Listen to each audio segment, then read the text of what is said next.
Hello, and welcome back to the Awakening Philosophy Podcast. My name is Jed, and we are here today reading the Meno. Thank you so much for joining me. Now, Meno famously, the first question of the text: can virtue be taught? That's what we're asking. Now, we know some interesting new things about virtue. Another way of talking about virtue is the excellence of our soul. Okay, virtue is the excellence of our soul. What is the highest level of functioning that we can have? That's what we are exploring. Now, Socrates is responding to this kid. He said, hey, I get the feeling that you think you know what virtue is. Otherwise, you wouldn't be asking me whether or not it can be taught. You'd be asking me what it is. And if nobody knew Meno, could you ask if he was handsome or rich? Then how can you ask whether or not virtue can be taught if you don't know what it is? Then, of course, Meno claps back. Hey, Socrates, are you saying... Then Socrates says, let's discover what virtue is. Meno says, what are you saying? You don't know virtue? Am I to go back and tell everybody that the great Socrates doesn't even know what virtue is? The guy who, I'm not sure what the timeline is, but the Republic, he goes into great depth about what virtue is. The four virtues, we know them from the Republic. Temperance, courage, wisdom, and justice. And of course, the mysterious fifth virtue that you trade them in for. Hey, what's this guy giving all these big speeches about virtue? Right, eudaimonia. Right, there's a good question. Is the practice of virtue the best way to reach eudaimonia? Or the contact with the good daemon? There's a question. So not only is Socrates going around telling us about the virtues and how it's important for the arrangement of the soul to reach excellence, and specifically in the Republic, to reach the experience of being itself, not the physical world of becoming that we see through our senses. But hey, he talks about the significance of our daemon. The spirit that we are assigned, according to the Phaedo, to guide us through our world, communicates with Socrates at all times. He talks about the daemon as his guide a lot. In fact, the apology is his trial, and that's specifically why they killed the guy. Now, up until the most recent translations where we have the actual Greek, in the Balboa translations, it has been translated as he believes in new spiritual things, but the word is daemon. It's not a spiritual, well, it is a kind of spiritual thing, but it's specifically the daemon is what he was being murdered for. So, good question in the chat. Will this virtue help us to connect with the good daemon?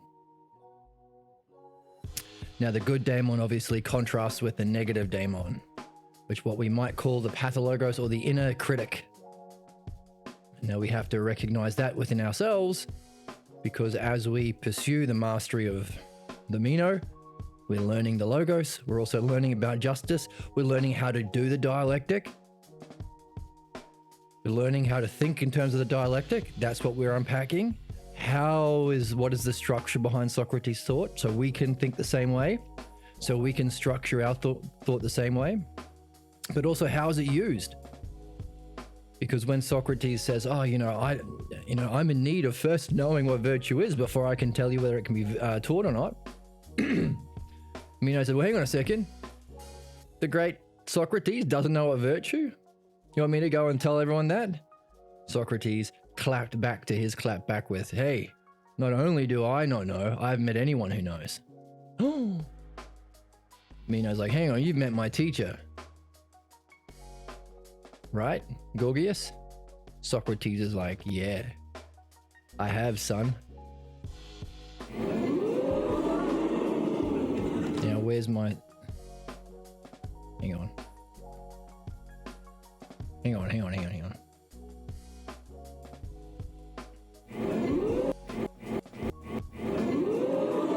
Ooh, Socrates.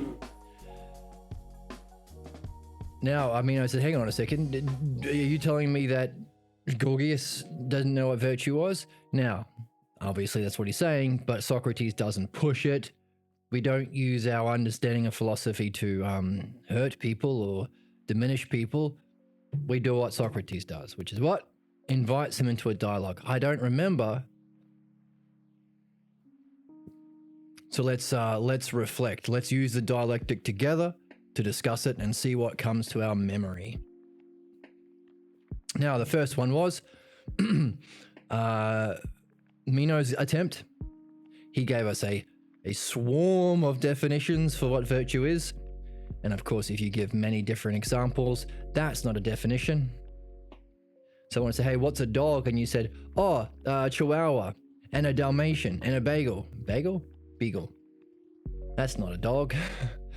There are examples of dogs. He said there's a virtue for women and managing the house, and a virtue for men managing the state, and a virtue of slaves to be a good, obedient slave. And Socrates, hang on a second. Well, I must be very fortunate, says Socrates in a charming way. Not really concerned about his appearance.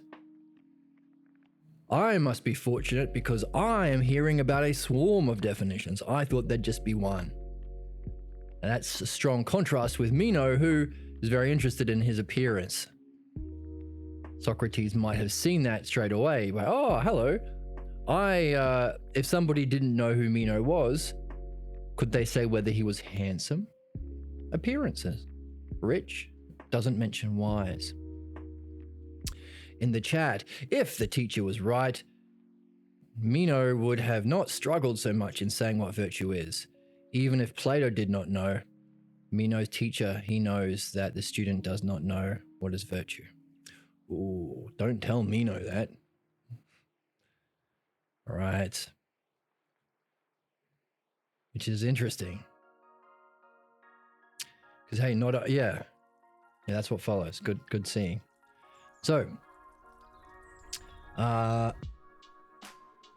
then from Meno's poor definition of a bunch of examples that don't really sound like virtue to me, Socrates jumped in and said, hang on a second, let's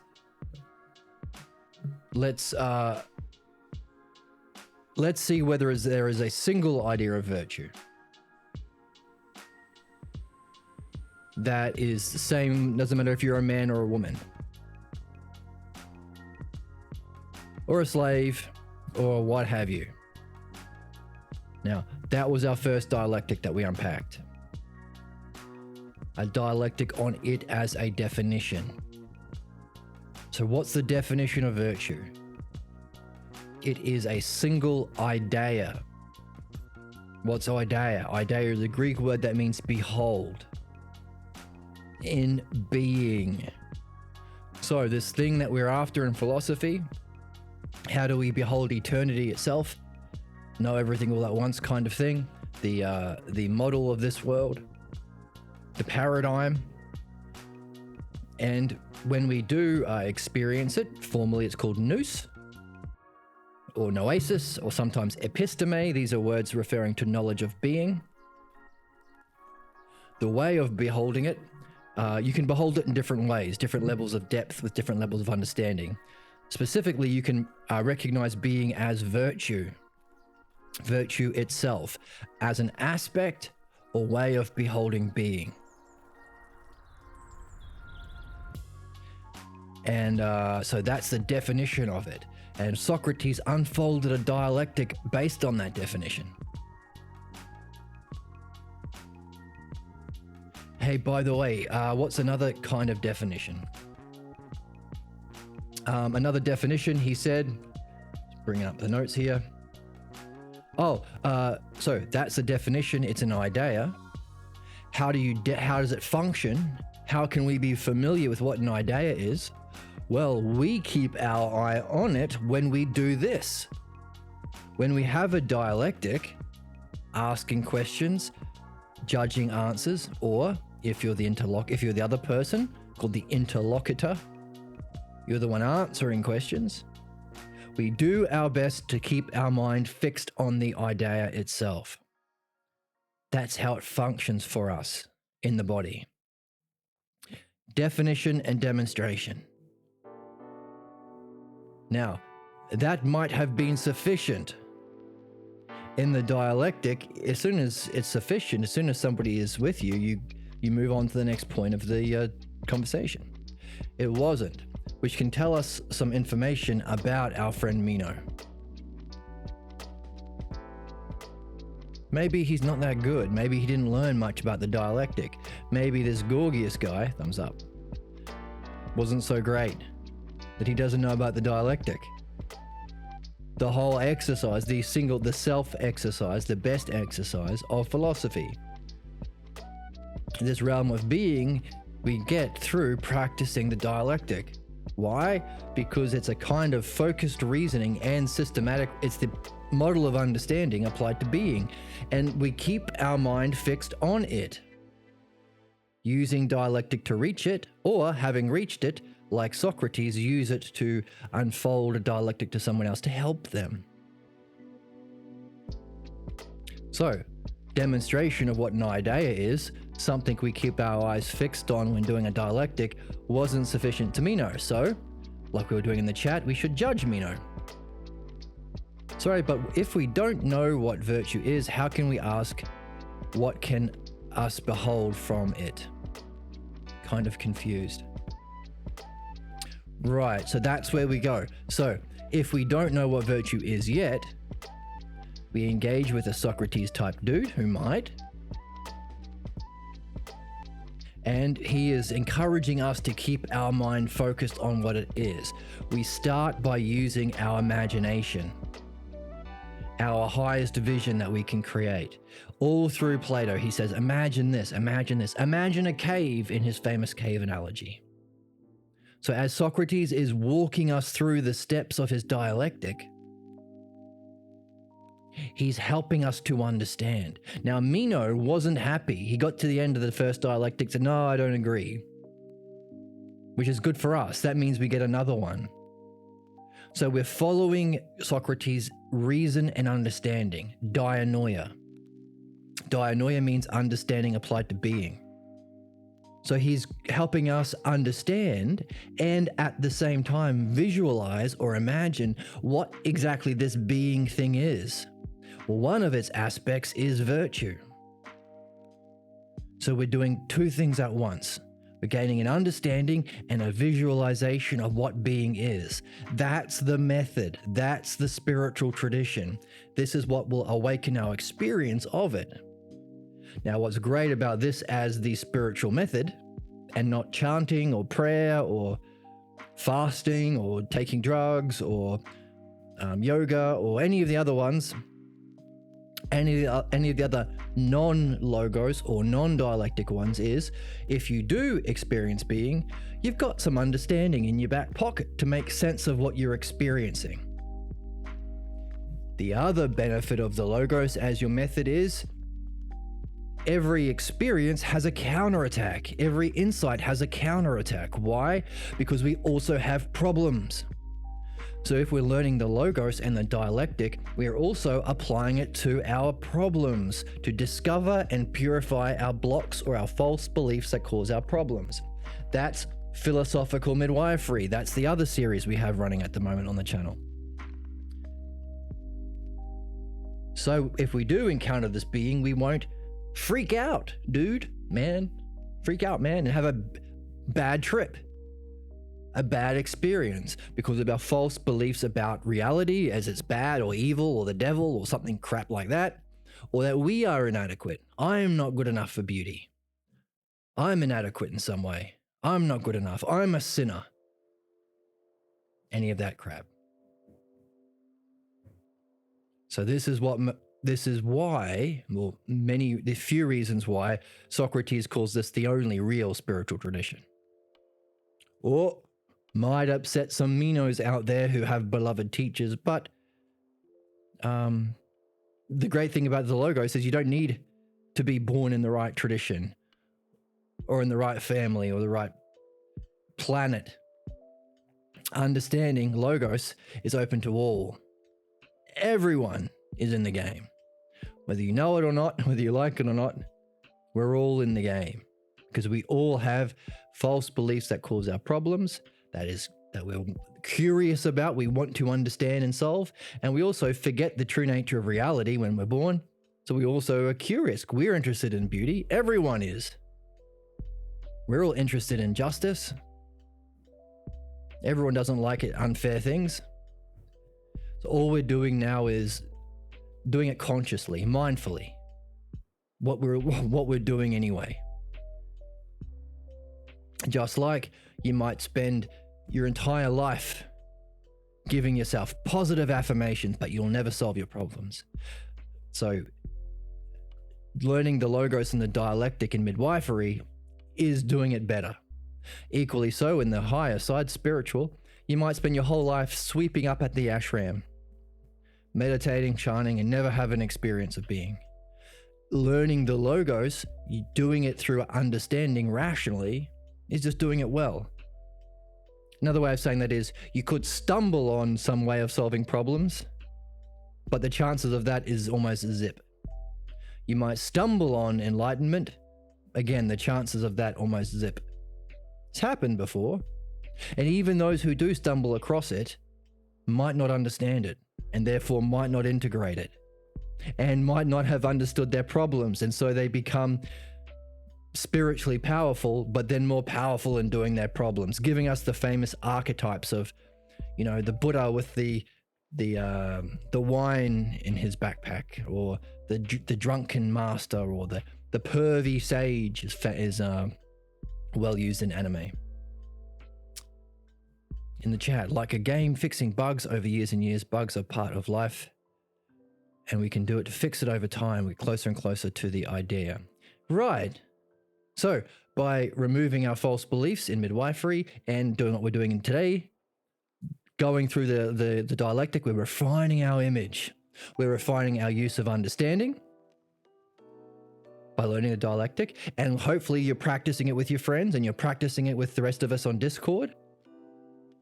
You could even be making mythologies based on your dialectic to practice the dialectic. So you're honing, you're polishing up your understanding, but you're also polishing up your imagination of being, the two of which come together. By the way, a focused attention on something you're open and curious about because you don't think you know already, unlike Meno. The open state of mind, focused attention, practice, hopefully doing it at all times, imagination and visualization. These are all formally the conditions of meditation. So you will be a walking meditation. And the good thing about this game is the thing you're meditating on, or at least you strongly trust, that it is knowable.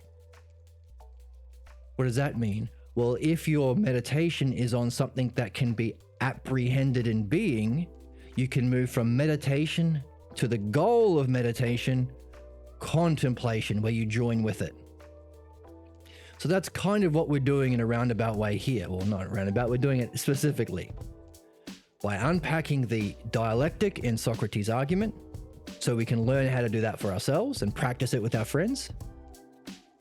It's hard to memorize each word that Socrates used, but if you know the structure he's using, you don't have to. If you know there are 4 parts of dialectic: definition, demonstration, division, and then conclusion, or synthesis analysis, then you know the moves he makes. You don't have to memorize it word for word, meaning you can remember it easier. You can practice it with your friends. So you're just doing more meditation. You're doing exactly what you're here to do more, and enjoy it with coffee with your friends. Spend less time gossiping about who Tom Cruise is dating and more time doing this. Cheers. What's an example? Well, let's bring up our notes from last time. An example would be, here we go. is virtue one or many, the swarm thing? Well, let's look at the 4 parts of the dialectic. Definition. Now, we can say this whole thing is a dialectic within a dialectic, because he starts with the definition of virtue. So keep that in mind, put that aside. So within this first argument, what were the moves he makes? Definition. I'll chat. Many who stumble and fall on the path of enlightenment often lack strong foundational virtues and ethics. Without these guiding principles, they are more susceptible to losing their way and ultimately falling into the abyss of moral and existential disarray. At least I think this way. Right. So Socrates is giving us a demonstration of what an enlightened being would be, and giving us the divisions within his arguments. How does he divide up his wisdom through arguments in relation to another person, so that we can exercise ourselves in synthesizing together the divisions and then analyzing it back to get a definition of what it would mean to be a good person or have the excellence of people. Now, what are those categories? Definition. Start with the definition. Hey, excellence is a single eidos in being. His first move. So if you're talking with your friend over coffee, hey, do you know what virtue is? Oh, yeah. Virtue is being alpha, being a sigma and having lots of money. But the excellence of a woman is being polite and kind and gentle and just doing what you're told. But the excellence of being a kid is, just having fun. And the excellence of being a Jew is this. And the excellence of being a Catholic is this. Whoa. Chill out, bro, you would say. I'm doing you right now. I'm very good at impersonations. This is how you sound. You. Hey, chill out, bro. Isn't excellence a single idea, aspect of reality itself? We just defined it.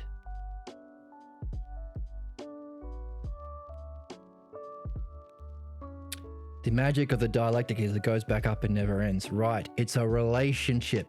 Interesting. So all of these things that you're seeing, Mustachio, is are ideas that you can make sure you keep a list of them. All of these insights you're having, put them in a document. Because when we get to the end of the document, all of the insights and thoughts and questions and puzzles that come up, you can take that material and arrange it in a mega dialectic of what you think virtue might end up being. Because it might be that Socrates doesn't just tell us, he gives us the pieces. Or if he's really good, he won't even give us the pieces. He'll give us what we need for us to give birth to the pieces that we can then use and put into a dialectic for ourselves. Maybe. We don't know. So make sure that you're keeping a note of all of these things you see. Right.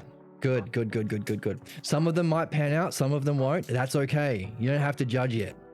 You take a sack of questions and a sack of hypotheses with you. But everything we do is material. Just like every block that comes up, have another document, anything that says, this is unknowable, or my questions stink, or my ideas are no good, or no one can know these things, or anything like that. Anything that tries to silence or stop your relationship with the logos and the dialectic, keep them as notes, because that's the material you're going to be using in the midwifery series. So you need material. In fact, that's why we're reading. It gives us the material to arrange in our dialectic. From the text and from within us as we go. We are the main character in this game. Socrates said so. You are Hercules. I'm Hercules' assistant, says Socrates. So, an example of the dialectic. hey, it's a single idea. This is you at coffee, bro. And then your mate goes, oh, nah. Now, if he said, oh yeah, I forgot. If virtue actually is a universal thing that can be an object of the dialectic, it has to exist in being for it to be a knowable thing, for it to be a subject of a dialectic, because the dialectic leads us to it. And once we get there, like maybe Socrates, it's what we keep our eye on when we guide someone else. I forgot that. Thanks for reminding me. We don't have to go on any further. Maybe we can, now that we know it's one thing, we can go on to the next part of our conversation over coffee. It's sufficient. But if it isn't sufficient, this is why it's a relationship or a dialogue. He said, hey, are you with me? No, hang on, I'm not familiar. Then we go to the next stage. This is very different than how politicians or the ones that are the popular philosophers on YouTube normally speak. They normally give big ass monologues. And it's very frustrating hearing someone try and talk with a politician because they give a big ass monologue and they don't answer the question and they lose you at the start. And you say, excuse me, I don't agree with, hey, shouldn't I speak? Respect my freedom to speak. They're filibustering. Did you ever watch the Jordan Peterson interview? It can be very frustrating. You lose him at the beginning and he goes on a big tangent about how he loves Christianity so much. Like, hang on a second, where did you go? Where did you get into that? It's very irritating. This is very different. Very simple. Hey, you with me here? Do you think it's an idea in being? Nope. Okay, well, we'll continue. Exactly. Yes, it's a technique. You can bombard people with nonsense, and then the other person's like, oh, well, I don't even know where to start with how to unpack that. It's a technique used by grifters who are wanting to appear wise, usually for money or political power. Here's a sword, power. Not for people who love wisdom, which is us. In our beard, in our coat, in our stuff. Now, wizard's hat. And our big smile. Right? So, you don't think, okay, well, let me give you a demonstration of what I just defined. I just defined it self to self. So the subject, I have just defined it itself. So this is another way of looking at dialectic in terms of two ideas, self and other. The first one is the subject itself. What we just defined rolls on to the next one. That thing I've just defined, how does it function to another? Demonstration. Notice another thing that politicians and grifters don't do. They don't have a logical reasoned flow to their monologuing and their filibustering. They're all over the shop. They can't think straight. So, politician, what do you think about the fact that, I don't know, money is being taken away from education and poured into the military-industrial complex, which doesn't help anyone and just creates a sadder, more cruel world? Well, actually, that's funny you ask about this lack of money for education. That reminds me of, what about the other team? What about the other team? Do you see what they do at the border? By the way, speaking of border, fentanyl? By the way, fentanyl immigrants? By the way, fear? By the way, vote for me? That's nonsense. Nothing rolls on. It's just a free association used to trigger people, get them to silence their rational part of their mind, act with their fear, act out of their fear and their emotions so they can be manipulated to vote against their own interests. We're not doing that here. So notice what I'm doing. I'm doing an explanation of what isn't side B. Dialectic has two parts, what it is and what it isn't. Socrates is demonstrating what it is. We also have to ourselves fill in side B, like I'm doing. Do your own. What would happen if you didn't have the dialectic? How would you define it? How would it demonstrate? That's what I just said. That characterization is a demonstration of what follows if you don't have the dialectic and the logos. In the chat, emotional tsunami is the term. Oh, nice. Describe an intense and overwhelming emotional experience. Relentless questioning and evidence bombarding can cause someone to freeze and eventually confess. Right. Right, okay. So you're saying confess to something. Emotional manipulation. Socrates calls it, yeah, making your skin crawl. So Socrates will ask them a question and they'll say, oh, but what about the children?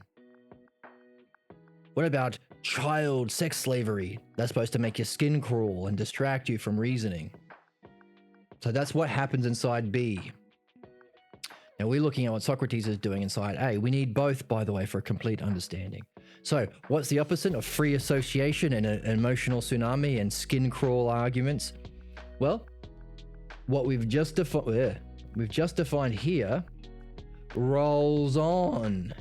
That might not be sufficient, but at least I've understood it. Now we can talk about how it functions. How does an idea function? You keep your eye on it in a dialectic or when asking questions and judging answers. Think about the children, right? Now, is that sufficient? Can we move on, Meno? Nope. I'm not really familiar with that. So what's the next stage? That thing that we have defined and demonstrated rolls on to how does this thing, what is it? Keep our eye on in dialectic. How does this principle, as a principle, relate to other things? So here are 3 other ideas. Hey, health, is that the same for men and women? Yes. Size, is that the same for men and women? Yes. Strength, is that the same for men and women? Yes. Are they all eternal ideas? Yes. Therefore, so this is kind of the argument place. Now, therefore, conclusion. Conclusion has 2 parts. Synthesize it together. Therefore, all ideas from the many, notice, from the many to the one. The many ideas synthesized to the one principle. Just like we are going from a many swarm of ideas about virtue to a single definition. A movement from many to one. So what's the one principle from these many divisions? That's synthesis. Synthesize it into a single principle. What is it? That all ideas don't differ whether demonstrated in women or men, unlike what he used to think. And he's okay with that. Now that's not, you don't just stop with the principle. So let's use another example. Hey, politician. Therefore, hey, by the way, if somebody up the street commits a murder, is it okay to punish you for his crime? No. Oh, what if he commits a theft? No. What if he does terrorism? No. Oh, so therefore the principle, anyone who commits a crime of some kind, other people who are not that person should not be punished. Yes. Now, Nancy Pelosi or Biden or Kamala or any of those people on the American stage of politics would probably agree with that, through that reasoning, but that's not the end. You have to take that one principle and apply it to the specific. Or another way of saying that is, take that one principle and so that's the others. These others come down here and they're applied back. So the many others are a single other, and that's then applied back to self. So the last conclusion, synthesis analysis, is others back to self. Comes back to the beginning. Therefore, I'm using Nancy Pelosi because that was an interview that was on Colbert recently, where she was playing dumb to the genocide that she was supporting of Palestinians. Therefore, if no one should be punished for the crimes of another person, the genocide you're doing to the poor Palestinian people is against your principle and unjust and immoral. Now, once she's reached that, if she's not a good faith actor or she has a block of some kind, she might go, no, no, but that's different. That's different. No, this is different. These war criminals have a right to defend themselves by murdering 200,000 people who are uninvolved. Children as well. Lots and lots and lots of children who grew up in extreme poverty in the largest open air prison in the world. They should be murdered. That's defending yourself? Yeah. It's the right to defend. I mean, what else can we do? You're not supporting terrorists, are you? Not at all. But didn't you conclude that harming another person, whether or not what actually happened here, we're taking for granted? Now, we all know that it's a common practice to create an event, problem, to create a reaction so that you can offer a solution. So, for example, I think it's well known that America's participation in many wars over the last how many years, they created the problem themselves to create a public reaction so they can say, hey, maybe we should invade these people and take their oil. So whether or not this was what was done recently with the Palestinian genocide, maybe the creation of a problem was done so there'd be a reaction, hey, terrorism, murder everyone. So they, terrorism, really? We're all sad about terrorism and the kidnappings. Should we do a genocide? So no. Create a problem to get a reaction, offer a solution. Problem, reaction, solution. Very, very common practice. Now, I'm not saying that did happen, but everyone seems to be taking for granted the initial problem. And it's always worth investigating that first, especially if they are very, very quick to offer the solution that they've been planning for many, many years, and they have everything in place to do that thing they were planning. Can be quite suspicious. So even if we take that for granted, that principle, do not harm others for the crimes of one person, she didn't accept that. I mean, I don't think that she was even walked through this argument, but if she did, I can pretty much guarantee that would be her reaction. So, you don't know if it's genocide. Okay, I would suggest looking into what's happening in Palestine to see that the systemic, planned murdering of almost all of the population, I think that's genocide. And yeah. So, and is she supporting it? Yeah, absolutely she is. So, I don't know. So what? Hey, genocides has happened so far. Why should we say anything about this one? That might be part of virtue, by the way. What is it? Applying our understanding to what is most significant in our world. Now, our soul. Hey, maybe we're next. Maybe we're the next. Hey, maybe some Australian bloke does some crime and then I get genocided. Could happen tomorrow. Seeing as we don't have these principles in play. Hey, whatever country you're listening in, someone up your street could say the wrong thing, or maybe it wasn't even them, it was someone dressed as them, because this problem, reaction, solution is very, very, very common. So someone, like every single protest we call them agent provocateurs. Some police person in a Rage Against the Machine outfit and army boots starts like, hey, maybe we should start throwing rocks at the police. And everyone's like, hey, don't do that. And then he does it anyway. And then the police come in and beat up all the protesters. Same story. We haven't changed over the last 2,000 years. The same crap. We're not learning from our mistakes. Being blind to it would be stupid. So being blind to problem, reaction, solution, or provocateurs would be dumb. Hey, most social media people are provocateurs. They lie about some drama to get clicks. Most businesses realize they get more clicks if they invent nonsense. They create drama. Even supposedly legitimate media outlets do it now. Gets you more clicks. Outrage currency. So, it would be silly to ignore that. Meno had a similar reaction. I agree with the conclusion that these particular ideas are universal, because that's what idea is, applied to, therefore, the principle, all ideas. Then when Socrates said, therefore, is virtue a singular idea? He said, no, not this one. This one's different. Okay? Have you seen other people have that argument?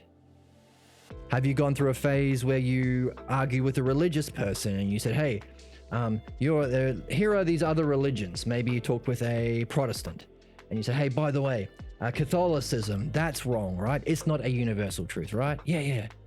Judaism, that's not right. Yeah. Islam, yeah. Mormonism, yeah. The Heaven's Gate cult, yeah. Norse mythology, and therefore, all of these beliefs, supernatural beliefs that can't be proven with reason or evidence, or contradict reason and evidence, that are based on authority, usually programmed into you from a young age, that reject understanding, are not true. And they will say, yes, absolutely.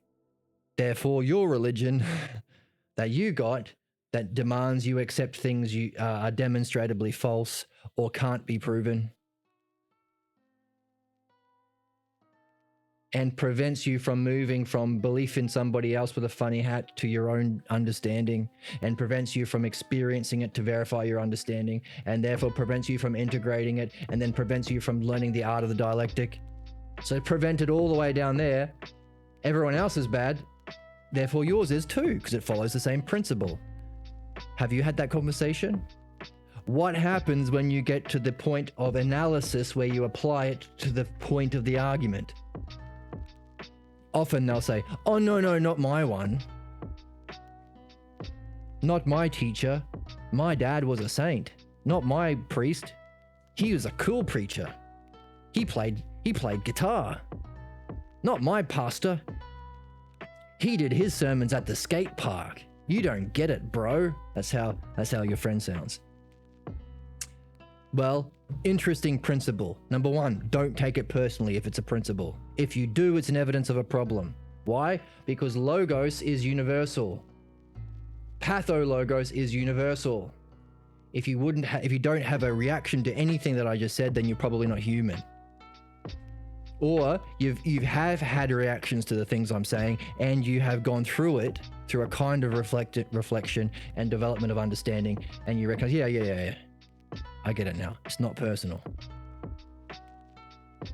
But this thing where the last stage where you apply it to you personally, or your false belief personally, or your tradition personally, or the argument in the question that Meno personally, that's often where people hit their block. So what do we do when people are following reason except for the last conclusion? They are unwilling to accept the conclusion.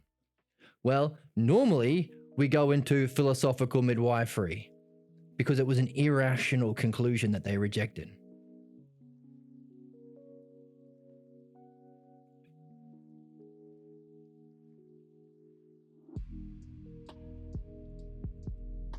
Yeah, continue to look into it.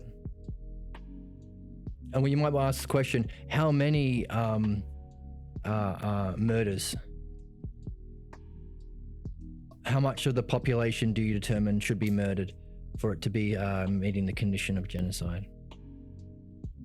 There are official definitions if you want to apply it to the official definition. Does it meet the criteria? Sure.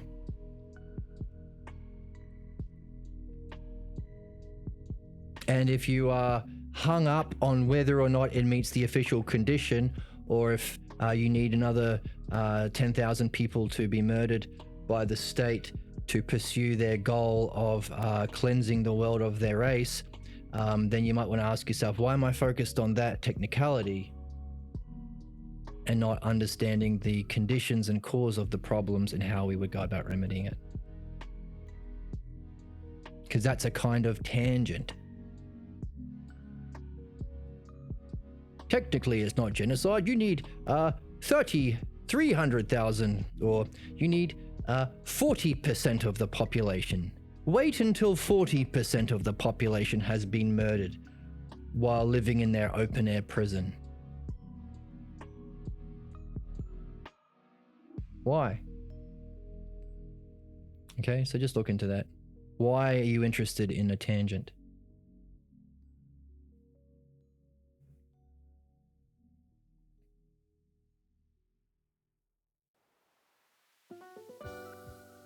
Right, so hopefully it's triggered something. Ask yourself some questions about what's being triggered and why. Does it conflict with a worldview?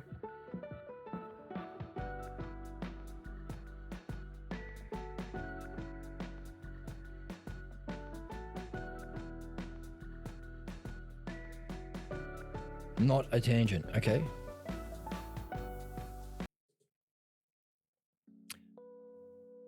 So, now, I don't mean to be dismissive. It might be worth defining, so using the example on the table, defining genocide. Getting a definition of genocide, seeing how it's demonstrated, seeing how it's divided up. This has been a genocide, this has been a genocide, this has been a genocide, so on and so on. And then from that, as a conclusion, some sort of synthesis, that's our synthesis. The many examples into a one. Therefore, when there is a state using military might to slaughter a substantial amount of the population with that as their specific goals, to displace them and murder them, while doing a propaganda campaign to obfuscate, to obscure that they're doing that, then that's what it is. Therefore, we apply it to what's happening in Palestine. Therefore, we've got a definition. And that might be a worthwhile dialectic to have. Now, I think that has been pretty much settled. What we're interested in is what happens to that. What prevents us from following that stage of reasoning? Why can't we conclude it's happening now? Now, when we come to the conclusion, when we apply that principle, right, conflict of land and religion, right, and Socrates pointed this out even 2,500 years ago. If you're not interested in learning, the snowman that we are as a soul, where's our snowman? Here we are. We have four parts. We have three parts of our soul: an inner desire for stuff, an outward moving that wants honor and fame in the world, and a reasoning or logos part of us. And equally, there are virtues tied to them. Temperance is having our desires, our outward moving, and our logos seeking the same thing. Courage is holding on to what we learn is true, even though it doesn't feel right or doesn't seem true. And of course, the logos part is what we're learning now in the dialectic. Now, this is an upright snowman. We are motivated by the logos. If we have all three in harmony, we can function with justice. Socrates says that if you're an upside down snowman, your bum is bigger than your head, so you're up like this, then you are interested in your desires. And that's the cause of war and strife around the world.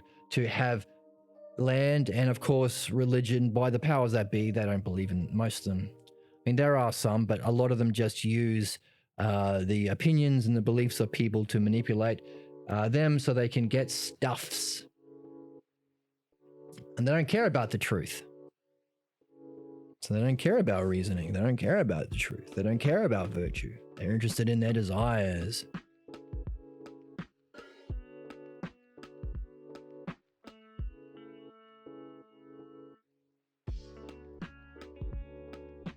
No, no. How they're functioning is where you get the definition from. Why they're doing it might also help understand. Well, will also help understand. But if someone's genociding and they're saying, "Oh, it's because I didn't know, my hand slipped," still genocide. So, we're interested in understanding and learning. So, what happens if someone isn't a bad faith actor?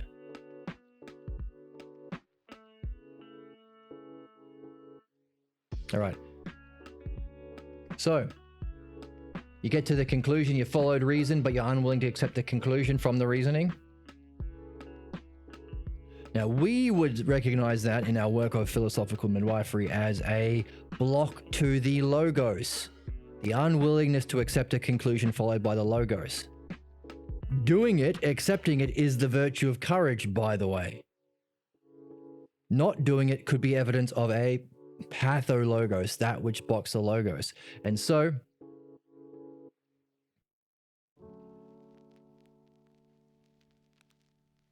we use it as we start reflecting on, okay, reasoning isn't going to convince you. Let's look at why you believe this thing. Equally in the chat. If reasoning isn't going to convince you, if you're dead set in this, we got to look at why. Why is it so important that you've gone on this huge tangent on a particular technical definition of genocide and not following the main point? Why is that where you lost the logos? Try to view again or question. Yes, so that's another way of going. So that's two. If you're in the game of philosophical midwifery, you can, oh, by the way, did you follow the steps of reasoning? Yeah. But you couldn't accept the conclusion? Yeah. Oh, that might be a block you have to prevent your development. Oh, that's material for our other series, how to use the logos and dialectic to use the dialectic to find the cause of your problem or block. Now, as Mustachio was sharing with the chat, another option is to try a different logos. Try again, try another view, another perspective. That's what Socrates picks up. Now, we want to see if we can understand his moves through the dialectic, through the paradigm. We saw the moves within that, but now he's saying, hang on a second, here's another argument. Okay, you mentioned there's a virtue of a woman to manage her house and a virtue of the man manage the state. By the way, can you manage without having the demonstrations of virtue, justice, and sound-mindedness? Des, you're still on the tangent.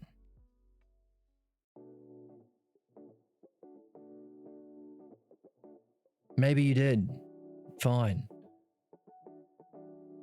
How does it help us?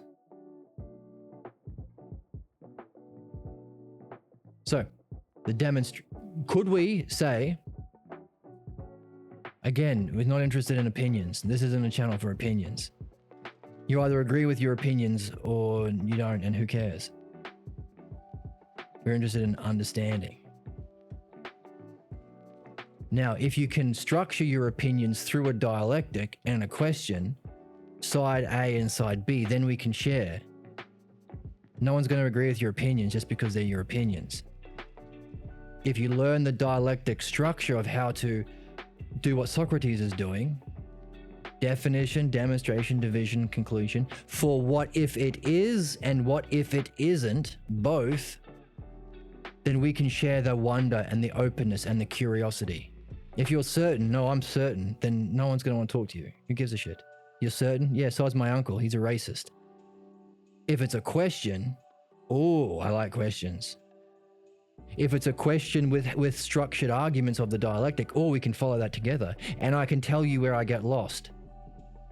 Otherwise, I can't agree with your conclusion. I don't know your steps of reasoning. I can't follow it. Likewise, Socrates said, hey, is there one virtue? I don't agree with your conclusion, says Meno. Let's walk us through it together. Where did I lose you? That's what we're learning here.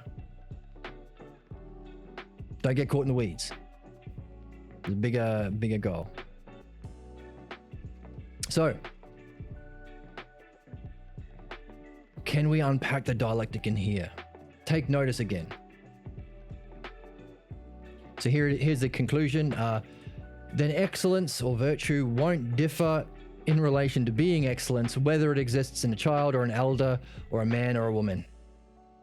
Somehow it does not seem to be like the other cases, says Meno. He can't accept the conclusion. What then? Do you not say that, on the other hand, the virtue of the man was to manage his city well, while on the other hand, the virtue of woman is to manage her house well? Okay, isn't that how you demonstrated it? I did indeed. Take notice then. Can either the city or home be managed well apart from being managed with temperance, which is a word that means all of those three virtues of the snowman? Because temperance means to desire, to outwardly move, and to reason according to the same thing, harmonized soul. And justice, dikaios.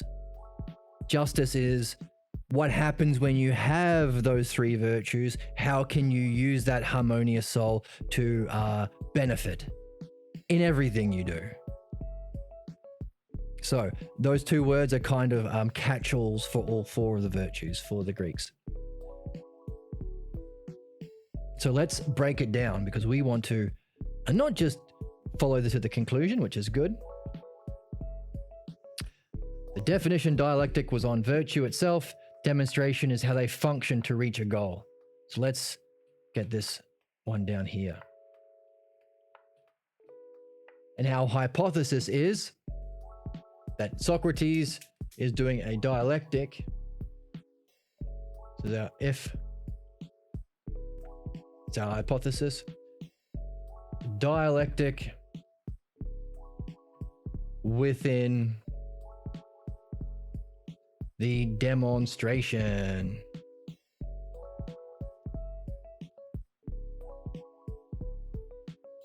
Demonstration of virtue. So, how would we, self itself, how would we define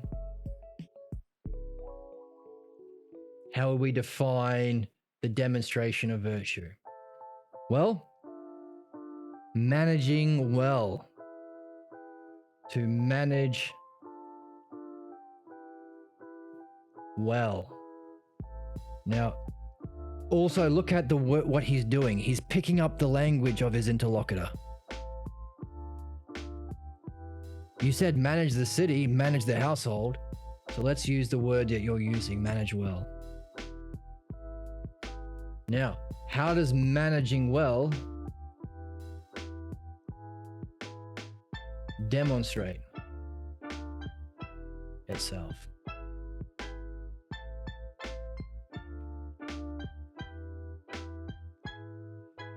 Now, using the virtues of temperance, sometimes called sound-mindedness, and justice. Now, we could even swap. Now, because I know that I'm looking for the dialectic, and we have a hypothesis that it's a dialectic of virtue, well, we define virtue as an idea in being, but what would be the demonstration of it? Well, maybe temperance and justice. Is managing well?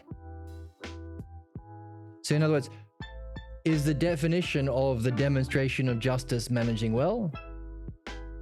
Or is it temperance and justice? I don't know. You could swap them. There's a case for swapping them. I'm not sure what I'm settled on, but you can take both. Is the definition of how virtue demonstrates itself temperance and justice? Yeah, maybe. Is it managing well? Could be as well. Managing our soul well, managing the city well, managing our spiritual life well, managing our dialectic well. Now I'm back on managing well being the definition. But then managing seems to be a functioning, doesn't it? So now I'm back on the other side again.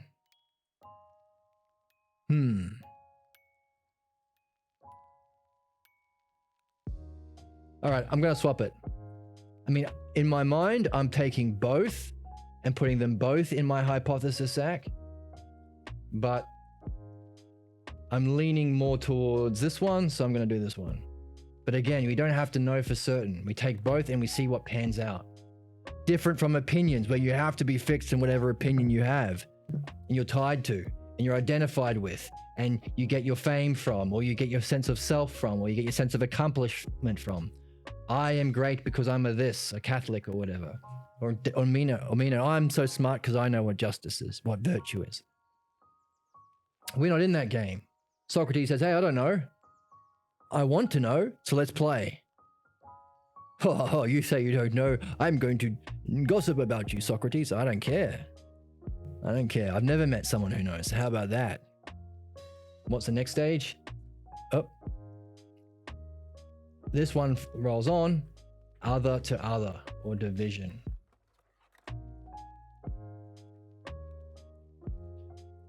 In the chat, conclusions provide us with a certain level of certainty, even if it's temporary.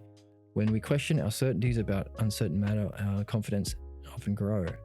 I view certainty not as harmful. Interesting. Certainty isn't harmful because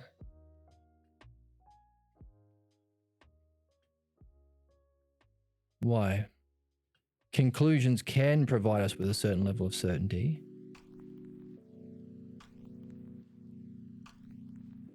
But you haven't said why you don't see certainty as harmful. If you're certain, then why would you seek an answer?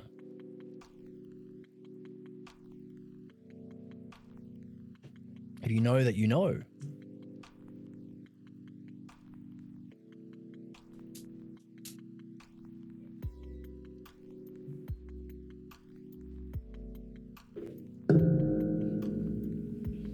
Keep it as a hypothesis. Do both. If certainty exists as a good thing, if it doesn't, do a dialectic on both as an exercise. See what happens. Back to the text. Men and women are both in need of selves, of both of them, if they're going to be good. What about the young and the old? Can they ever become good by being undisciplined and unjust? So would this be a division? Hey, maybe I am being unjust by doing the whole dialectic for you here. I've got you started in the first two. You guys do the rest and share with us in Discord and in the comment section. I just realized I might be missing the mark by doing the whole thing. I did the first one and I started the second one. Let's see, let's keep going together. We can sometimes question the certainty of others, especially when their beliefs, those of a racist uncle, are problematic. This suggests that certainty isn't always a reliable indicator of truth. Yes, certainty isn't always a reliable indicator of virtue or truth. Well said. Now that that uncle with his certainty, not only is it not an indicator of virtue, could it be an indicator of the opposite, vice? If it prevents this sort of open, reflective, curious, together dialectic. Yes, I have a racist uncle, that is true. How certain is Socrates? Let's see. I stand in need of knowing this. Eidos. Knowing.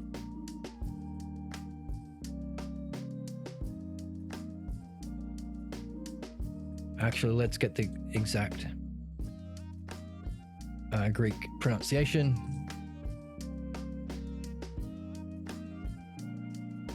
It is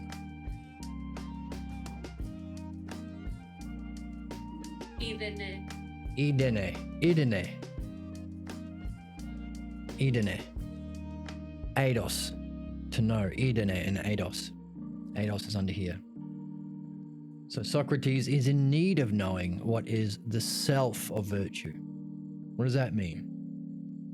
And then he said, oh, by the way, that means you're dumb. And he goes, hang on, it's worse than that.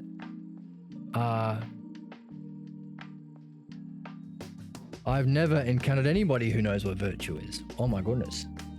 Now, if we're reading that and we think, oh, I know virtue, and Socrates is saying, hey, I don't know, and I haven't met anyone who knows, hopefully we should be in a tailspin. Oh my God. Because I'm probably not as wise as Socrates, at least not yet. I might be missing the mark a little bit. But Uncle Ted, no, he's not. No, not Uncle Ted. He knows. He knows about those filthy, I don't know, Eskimos, whatever he's racist about today. Apart from him, no one's as wise as Socrates. Anyway, let's keep going. So, not only them, but also, the young and the old. Same business for them.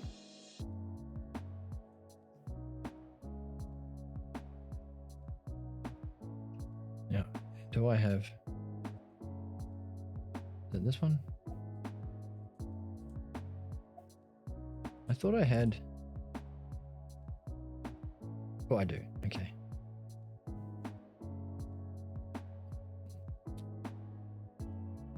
Eskimo is a slur. Yeah, I know he's racist. That's my point.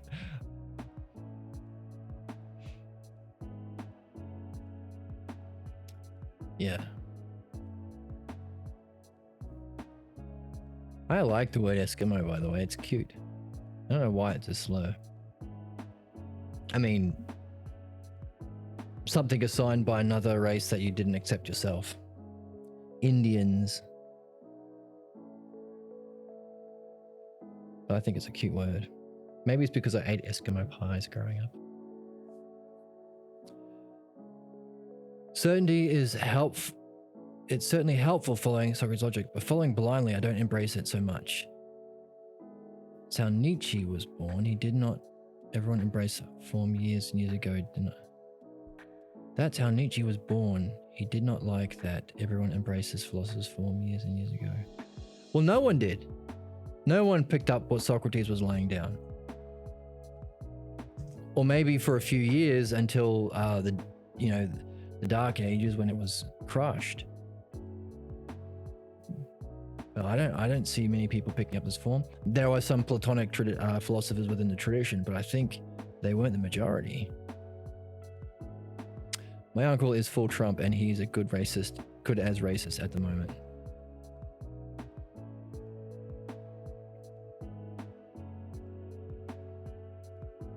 They're still talking about who? Nietzsche or Socrates? Now, people who talk about Socrates are in the Latin tradition. They're usually talking about him to reject him. Yeah, they're usually talking about him to reject him. Because we haven't had a translation that have actually had the text the way we were able to read it. The word eidos, not translated as eidos, forms or concept. The exact opposite. Self, not translated as self. Logos, not translated as logos. Dialectic, not translated as dialectic. All of the key terms that we are specifically reading to pull out and solve the mysteries and puzzles have not been translated. So everybody who's read Socrates up until now has been reading nonsense mistranslations, which allows them to confidently dismiss them. The Latin tradition haven't been able to play the metaphysics game because they haven't had a word for the. So how can they talk about the beauty? They can't. A beautiful thing, that's an adjective, an example. So I would take people dismissing Socrates with a grain of salt. What we are seeing is the paradigm for understanding. Now we have reason to trust him. Yes, smash your head with forms for a while. Yes, it's nonsense. It's not forms, they're aspects of being. It's a spiritual tradition. Of course it is.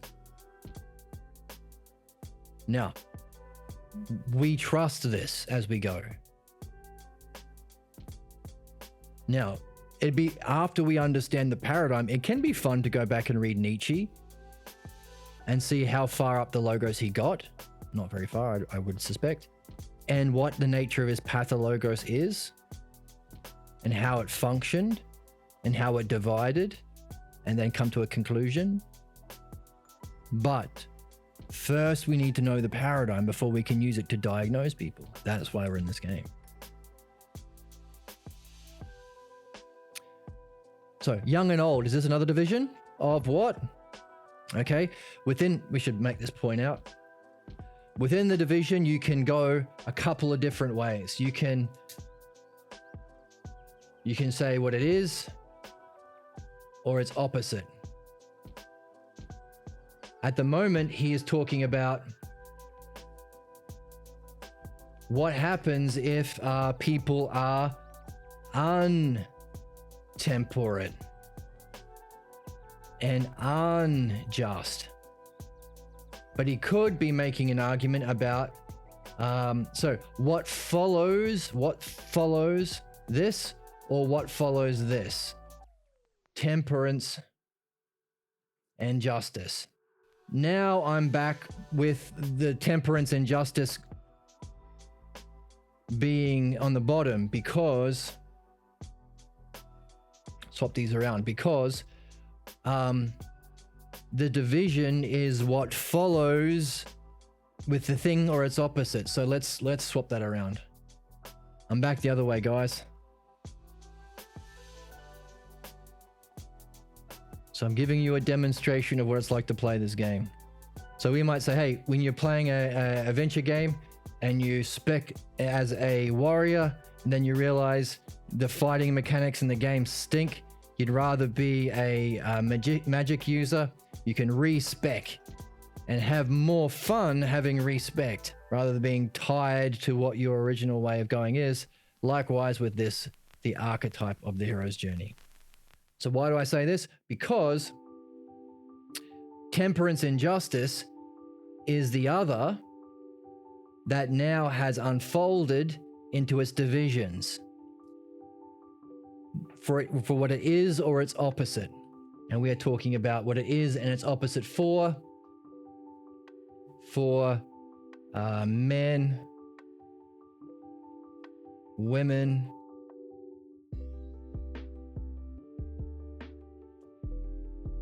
children, and the elderly. Come on, man.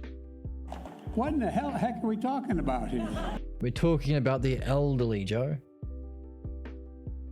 What in the heck are we talking about here? Come on, man. Even the elderly. So these are divisions. And look at what you can do. We can look at what's the opposite, untemperance and injustice, or what follows if it is. Two ways of going, or do both. So this is important. Socrates is talking to Meno, yes, but he's talking to you most importantly. He's teaching you. And maybe he's not just teaching you the dialectic, maybe he's teaching you what it means to teach. And if the dialectic is part of this virtue, maybe he's teaching us the dialectic. Yes, you.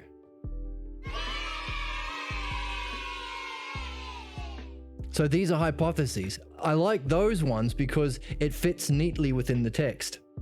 If he's saying, hey, can virtue be taught? Hey, you don't know whether it is what it is first, whether or not it can be taught.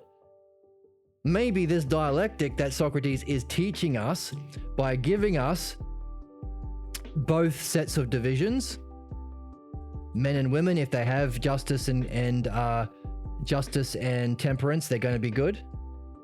And then, I'm going to give you the other side. Another two divisions, young and old, but they have the opposite, untemperance and injustice. So he's kind of teaching us, he's giving us the whole thing. And if dialectic is excellence, if it's the excellence of reasoning as a human being, if it's the very thing that makes it that's the purpose for being here, if it's the complete spiritual tradition, then maybe he's teaching us virtue. I have no idea, but I like it because it's kind of self-referring. It's very Usia-like. It fits nicely. If you come up with things like that, make sure you write them down and share them. Or hold on to them at least.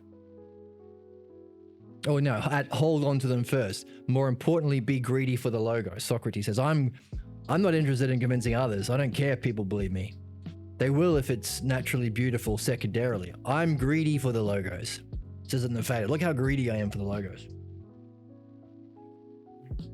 For me. Okay, so they wouldn't be good by being undisciplined and unjust. Therefore, they had to be sound-minded and just. Accordingly then, so that word should stick out for us, and in all future readings of other texts, whenever we see accordingly then, because we're learning the dialectic, oh, that might be a conclusion stage of the dialectic. All human beings are good in the same way. That sounds like a principle that has derived from our divisions. That sounds like a synthesis or our principle, many into one. For they become to be good when they happen upon the selves. Now, selves, that has our 3 levels of reading.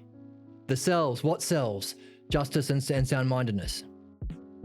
Honorific, the selves, the beings. When they happen upon the beings, they come to be good. And what's above the honorific? The ultimate.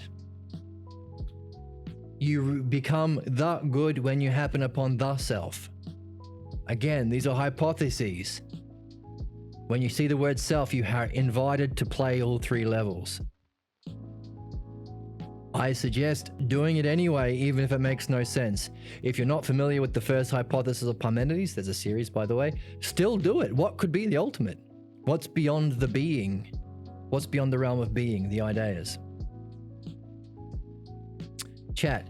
Temperance, justice, wisdom, and courage. That's the Stoic virtues. Yes. And inside wisdom is the intellectual virtue. So love of learning is inside the virtues. That's why I'm thankful that Stoicism was my introduction to philosophy and gave me a strong basis to navigate philosophy. Stoicism is the tradition since Socrates. Sometimes called the modern tradition or the Stoic or the Aristotelian tradition, because Aristotle dropped the ball and was left the Academy of Plato. He didn't realize the whole point of the virtues was to reach being, as Socrates and Plato were being very explicit about. So we call our modern culture materialism. We think the physical world of becoming is most real. So the Stoics stole the language of the Logos, the language of Platonic philosophy, and just took out all the meaningful parts. Stoicism is the language of Platonic philosophy misused to refer to the realm of becoming. To be courage is to be tough, and stoic means to steel yourself and be tough and strong and have feelings and blah blah blah blah blah. Yeah. Why use that adjective? Because you don't like it, or because when you say harsh, what do you mean? Because it's true. Would you like me to lie? What good would lying be? Because Socrates, when he said, oh, by the way, not only do I not know virtue, I've never met someone who knows virtue, and I know you teach her well. Would it have been harsh? Or is there something beneficial in Socrates telling the truth to Meno? Would it maybe wake Meno up a little bit if he thinks he knows what virtue is, and Socrates is saying, hey, I know your teacher, he's wrong. He doesn't know anything. Or should we say, hey, don't be harsh, be polite. Just make believe to allow him to keep his ignorance and his feelings intact.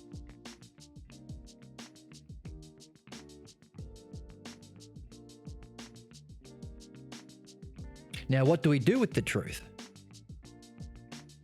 If it's the truth that the Stoics stole the language of Platonic philosophy and took all the meaning out of it by specifically ignoring and rejecting everything that was said in the text, specifically, he said it's not about the world of becoming. Explicitly. That's the whole thing. If we ignore that, steal the language and say it is about the realm of becoming, what's that called? And should we allow that misuse of the language? Or maybe it's exactly that misuse of the language that has kept people ignorant to what philosophy is, ignorant to what the virtues are, makes them not like doing philosophy, makes it a big shock when they actually read the text for the first time and Socrates says, hey, by the way, you know, the causes, they're not physical. The whole reason we have the virtues is to allow us to experience them in noesis, as ousia. That's true learning. True learning is pursuing the real causes and being. If you're not in that, you're just not learning the game. Now, human beings start by looking through their physical senses. So we have to encourage them to realize that that learning is remembering, and what we remember is being. You've never seen beauty itself. You've never seen justice itself. You've never seen courage itself. You've only seen adjectives. People having it as an adjective. So where the heck is the thing itself? It can't be seen. This is a dialectic allowing you through reason to see that it must be somewhere else non-physical. And you must have known it if you recognize it without having seen it. This is the Phaedo. This is the reasoning he goes through in the Phaedo. Socrates says, hey, even the experts didn't realize this. They said everything was physical. But even as a kid, I know that I'm not sitting here because of my physical causes, because I have bones and muscles. If I thought with my mind that it would be more just, something that's also in mind, not in the physical world, and more beautiful, also in the realm of being, for me to be elsewhere, these bones and muscles will be boning and muscling themselves somewhere else. Even at his time, Socrates wasn't being polite. He was telling the truth. Anaxagoras was the only one who mentioned mind, but only briefly. So Socrates had to go for his own search for causes. Second search for causes, he calls it in the Phaedo. So it's not about being polite. It's about being good or virtuous. Now, we don't know what that is yet, but I don't think it's lying to people to save their feelings. You mean 3 levels, but there is a right level to that context. Well, no, there isn't. That's the thing. So we've been using the analogy for in good filmmaking. We have, if you watch a good film like Inception, again, sorry to harp on about Inception, it's just a good one. You can get the first level of the story. Even your grandma, if you go to see the film Inception with your grandma, let's see if we've already gone through it. Here we go.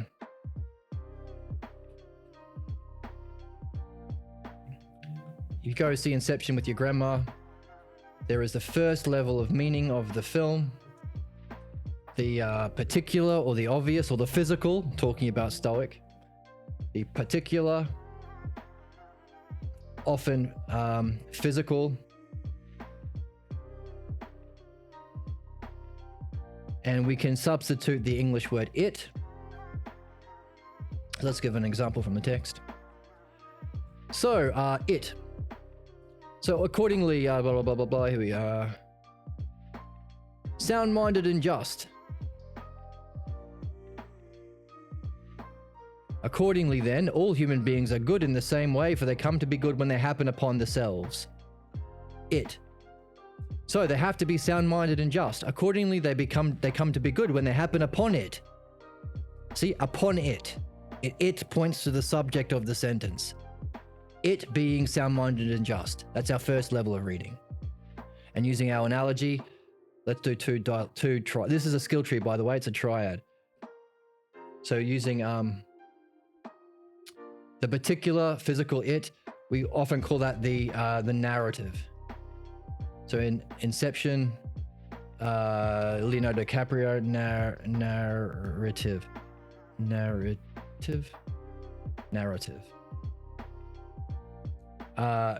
Leonardo DiCaprio has to do the Inception and get back to see his kids. So that's what happens at the end of the film. Grandma sees it. Oh, very good. He got to see his lovely children. I'm very happy. He was a nice young man. So even she can see it. Anyone can see it. Now, up until now, this has been the only way you've been allowed to read Socrates, which is insane because it's only the very, very base level. Someone like Meno maybe might like it. Okay. Then there is a twist, or the second level. Now at the end of Inception, there's a twist, and it's been out for long enough for me to spoil it. The twist is he leaves the spinning top spinning, and you ask the question, maybe everything we learned in the narrative wasn't to reach the specific particular goal. So have we wasted our time by watching this whole film? There's a whole sections where, you know, Leonardo DiCaprio and the director was explaining the rules of Inception, the rules of dreams. Have we wasted our whole movie? No. Everything you've learned about this, once you get that there's a twist or a second level, apply it to this to try and solve that question. Now, a good film will have a third level, which will be the most meaningful. Often, so you see Inception, your grandma just sees the first level. You're a clever young man, so you see that there's a twist, and then you'll have to watch the movie again with a different level of reading, looking for different things. But then after a while, something won't sit. No, I still feel like there's more to this film.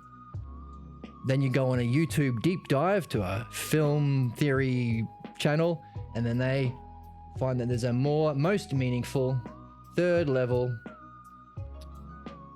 And just as you use the information for this to solve this, you can use the way you transitioned to a new question to transition to a new question.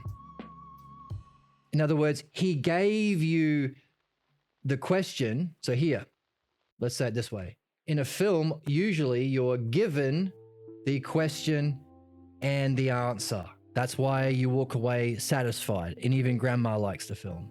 The twist, you are given the question, but you're not given the answer. You have to somehow figure it out. Normally, it's whatever you learned from that will allow you to figure out this. But the third level, you are not given the question and you're not given the answer either. So what? How do you get the question? Whatever the movement that you were given that allowed you to go from this question to this question, just as you use this answer, just as you use this answer on a higher level, what's that called? Metaphor. What's a metaphor? Shepherd is to his sheep as king is to his people. What you learned here, apply it to the higher level. That's metaphor. Use your metaphor, what you learned of here, apply it to get this answer. Equally so, whatever is the difference between these two questions, use it there to find this question. That's the third level. And there are good films that work in this way. Inception is one of them. So what? That is itself a metaphor for what we are doing. Inherent in the word self is this: the honorific, the particular, and the ultimate. There's our narrative that grandma likes. And that was what we just read in the text. It, honorific, refers to what? The realm of being. And ultimate usually refers to the oneself. All three are in the word self. That has never been translated for the last 2,000 years. So at best, we've only been given the particular, the least meaningful reading. And even that has been completely bastardized. So no, we don't understand Socrates, but that's important to recognize why we don't and where we start from. Now we're talking about the Stoics. They are only here. They have no concept of being. They reject it. So, applying the dialectic to the logos, we realize there are stages of development. Understanding and states of mind. States of mind. Your understanding informs your state of mind. So right at the bottom, there's nihilism, mentioning Nietzsche. There isn't any meaning, there's nothing is anything, there's no true or false, everything is illusion. That's a level of understanding that will have an accompanying state of mind. Depression, emptiness. This is at the bottom of the ladder. There's a level of the ladder where you think there's just the physical world. That's a level of understanding that'll have an accompanying state of mind. There's a level where you think everything is relative to opinions. There is no absolute truth. Again, an accompanying state of mind. So it's not nihilism, there are still things, but it's just opinions. Beauty is in the eye of the beholder, that kind of thing. Now, there is a level where you get into philosophy. Socrates says if you're really in the game, if you love learning, you might be able to climb this ladder until you reach, hang on a second, there must be a cause in reality needed to create the principles for this physical world. Why? It's the same many to one issue we were talking about in the dialectic. In the dialectic, we were talking about going from division to conclusion. We realize that there are many divisions. Here's a many. In our first argument, health, size, strength. These are many examples. We go from many to one. If there is a health, size, strength, if they are all universals that apply equally to men and women, then we go to the principle. Therefore, all ideas, many to one. Now, Socrates talked about in the Phaedo that we're reading, where were we? That if you recognize, hang on a second, there's many examples of beautiful people, a beautiful person, a beautiful dog, a beautiful painting. But I've never seen beauty itself. Therefore, there must be a principle that has to exist. And by the way, if this beautiful girl gets in an accident, she's ugly now, beauty itself isn't diminished. Therefore, it has to be eternal, separate from the physical world. Now you've gone from a love of learning to philosophy. This is philosophy, specifically using understanding the dialectic applied to being. That's called dianoia. Now, another reason why we haven't been doing philosophy in the European tradition is we don't have the word for dianoia. We use the word understanding, which can apply to the physical world. That's not what philosophy is. Explicitly. It's hilariously wrong. If you've been reading the actual text in our channel, it's insane how different what philosophy has been taught is to what it actually is. One of the reasons is you almost never read the book yourself. Even if you do, it's a crappy translation from authors who have their own prerogatives and stuff, translators who have problems, lots. And of course, even if you think there is something that exists, you still have a ladder to climb. Maybe it's something that exists but has nothing to do with you. Strict dualism. That has an accompanying state of mind. Imagine that. Yes, of course there's a God, but we are but ants to him. Why would he be concerned with me? And then, of course, from there, well, of course there is a God and he is concerned about me, but we can't reach him. There's no such thing as nous, like Socrates says. Now, of course, that's the honorific level, past this transition point. Now, in philosophy, Parmenides says, hey, by the way, that's not even real. Reality isn't really the ultimate truth. So same way over here, whatever you used when watching the film Fight Club or Inception, whatever you used to go from here and here, take that with you to find the third level. So whatever questions and puzzles and way of using the dialectic, the way of giving up certainty with our tied to our opinions, letting go of all that crap, and whatever rewards you get. Everyone in your society likes you if you're really strong and confident, especially if you're already from a good family and you're rich and you're whatever, you're tall. Your family gives you a thumbs up. You get wealth, sacrifice all that, all of the confirmations for your ignorance to go on a quest for truth to benefit your soul, a benefit that will not only benefit you in this life, but in your next, and beyond even your incarnations. If you really pick up the real game, for someone to share in which we all are seeking, by the way, we're all innately philosophers. We've just been giving a lot of fame and rewards and pats on the back for people who stay down there. Whatever it took for you to go from here to here, once you get to the top of this level, sometimes called the brilliant light of being or the second hypothesis, take it with you to go beyond to the ultimate, the first hypothesis of Parmenides.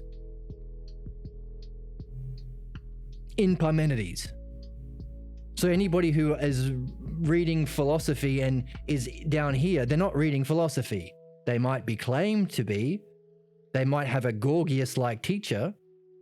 And by the way, who's below this line? The Stoics. They don't have the honorific. They don't have the ultimate. But what's fantastic about having the Balboa translation is this. He gives us the word self. He gives us a capital letter to remind us. He puts it in a different color to remind us. And he has the ancient Greek underneath it. So even if the translator misses it, we are not bound by whatever level of development the translator is. Balboa is amazing. He's a gift to humanity, as is the teacher that helped him reach it, Dr. Pierre Grimes. Allowing us, for the first time in history, to pick up the game of true philosophy and change it from what it ain't. Stoicism, materialism. Materialism is just another fancy word that means in the physical material realm.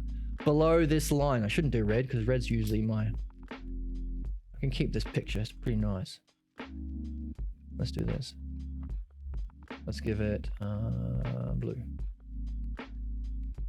Materialism means below this line. So dianoia isn't there.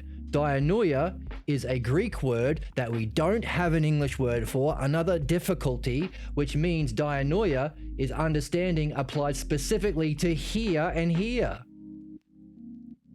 Nous is another word we don't have an English translation for. You know what the translations for nous have been up until now? Knowing. Knowing usually applies to here. The Stoics say, hey, wisdom. Hey, by the way, wisdom involves both of those. So any Stoic who says, hey, wisdom is just the physical world, bollocks. You're missing nous and ousia. Or ousia is the eternal realm, being. Now, when we say bollocks, we're not saying, bollocks, you're wrong, feel bad about yourself, ha ha ha, 90, 90, 90, you're not as smart as me. No. You are wrong, therefore, join us as fellow adventurers on a quest through understanding that isn't based on your teacher, isn't based on your translator, it's based on the logos. Everyone can join, no need for genocide. Everyone is made better in the same quest. The quest for dianoia, which is verified in your direct experience of this, so you don't ever have to believe anyone, because do you have to believe someone if you understand it for yourself? No. No need for belief. Belief is down here. By the way, if you not only understand, but can verify your understanding in direct experience, so you prove it, which is important because we carry our dialectics with us. For the dialectics to really be sufficient, it has to propel us into the realm of being. So let's put being here. We call that being. So we carry it. You don't just do a dialectic so you can get a good grade. Like, how many people have got a thesis from their times at college? Then who reads it? No one. What's it good for? Nothing. Gets you a fancy thing to hang on the wall. A PhD, which some people say PhD stands for piled deeper and higher. Crap piled deeper and higher. But we carry our theses, our dialectics. We share them with each other to benefit each other. But the whole reason we do it is not for the opinions of others like Meno might be interested in. It's so we can actually be propelled through a kind of meditation of the dialectic into the experience itself. Experiencing the eternal reality being. So if you not only understand dianoia, but can experience nous, do you have to believe anyone? No. By the way, if you do have an experience and you've got there through understanding and you've been developing the dialectic, what did he say? You keep your eye on the object, the idea, while doing a dialectic, you might be able to function with it to benefit others. That might be some sort of virtuous skill or art that Socrates might be demonstrating. We might even call that a level of wisdom, an integration of our understanding and dianoia through the skill and art of the dialectic, specifically to benefit and not genocide. No need for genocide anymore, because you don't solve problems by killing people. You solve problems by understanding them. The method of understanding is specifically this. Anyone tied to their ignorance will try and shut this down to maintain their ignorance under here. The Stoics, the Aristotelians. Aristotelian is another word for being below this line, the material. Relativists is one of the levels in this realm as well. Relative to opinions. No truth in being. But the thing is, none of that can stand up to the Logos, truth, and dialectic. If you are genuinely open, if you have the genuine virtues of desiring, having the courage for, having the wisdom, well, seeking wisdom. Therefore, what do they all do? They try and silence the Logos, silence questions. These are my opinions. And all of the things that we've been sharing today, making emotional tsunamis and whataboutisms and making your skin crawl and personal attacks and war and genocide and picking sides and arguing about particulars. These are all ways of silencing the Logos and the dialectic to maintain your opinions and whatever rewards or fame or money you get from doing that. Keeping humanity in a state of barbaricism, preventing its evolution up through the levels of this ladder, the levels of the Logos, and preventing individuals from fulfilling their purpose. Which doesn't even stop in being. You have to go beyond it. Because there's even a cause of that. So this is what philosophy is. And by the way, those Stoics from the Latin tradition don't have a word for the, so they can never ever reach that if they're bound by their language, which all cultures are. Fortunately, English has a word for the, so we're not stuck below the line talking about a physical example of beauty. We can talk about the beauty itself. That's the game we're in. That's why it's new. That's why this channel exists, to reawaken or awaken philosophy. And by the way, if Socrates is at this level and has a mastery of it, but maybe he's able to communicate at all times for everyone at all three levels. Maybe. Every time we come across the word self or altos, we have an invitation to try it. So to answer your question, do we do all three? Yep. Whenever we come across this word, where is it? Altos, or alton here, or the word self. First, see the narrative, see how it follows like logically in the narrative or the story or the drama, like grandma watches the movie. But then realize, hang on a second, he just told you that the excellence was an idea, therefore is eternal. Therefore, we keep our eye on it in dialectic as much as we can, or imagine it if we're like Meno and we haven't reached it yet. Perfect it like we're saying. More dialectics are better. So good thing Meno didn't agree, so we have more dialectics to understand and visualize. So therefore, when he says, hey, all human beings are good in the self-same way, for they come to be the good when they happen upon the selves. For Meno, at just the lowest level, he would read it as, oh, they happen upon it, justice and temperance, when the housewife manages her household. But we read, oh, souls, the principle, the universal, souls, not housewives and children, no, souls. Souls become the good when they happen upon the selves in the honorific, meaning being. That's our level of reading. Completely closed to anyone who doesn't have the Balboa translation, completely closed by our barbaric European tradition, where we've been repeating, again, genocides, never-ending wars and bloodshed, ignorance and tyranny that we are not learning our lessons from because this is the model of learning. And anything attached to that, relativism, Aristotelianism, materialism, stoicism, closed off from it. But also, hey, there's the third level. Where you have to go to some kooky film theory YouTube rabbit hole to find the higher meaning. By the way, if it is the third level of meaning that requires an even deeper level of investment by the author or the viewer or the reader, then it should be the most meaningful. That's the reward. So, wonder about that. I'll give you a clue for Inception. Hey, the businessman was the main character who had to realize he was dreaming in Inception. That's the narrative, the particular. The twist was, hey, Leonardo DiCaprio, the hero of the story, the main character, maybe he was asleep. That's our question and the twist.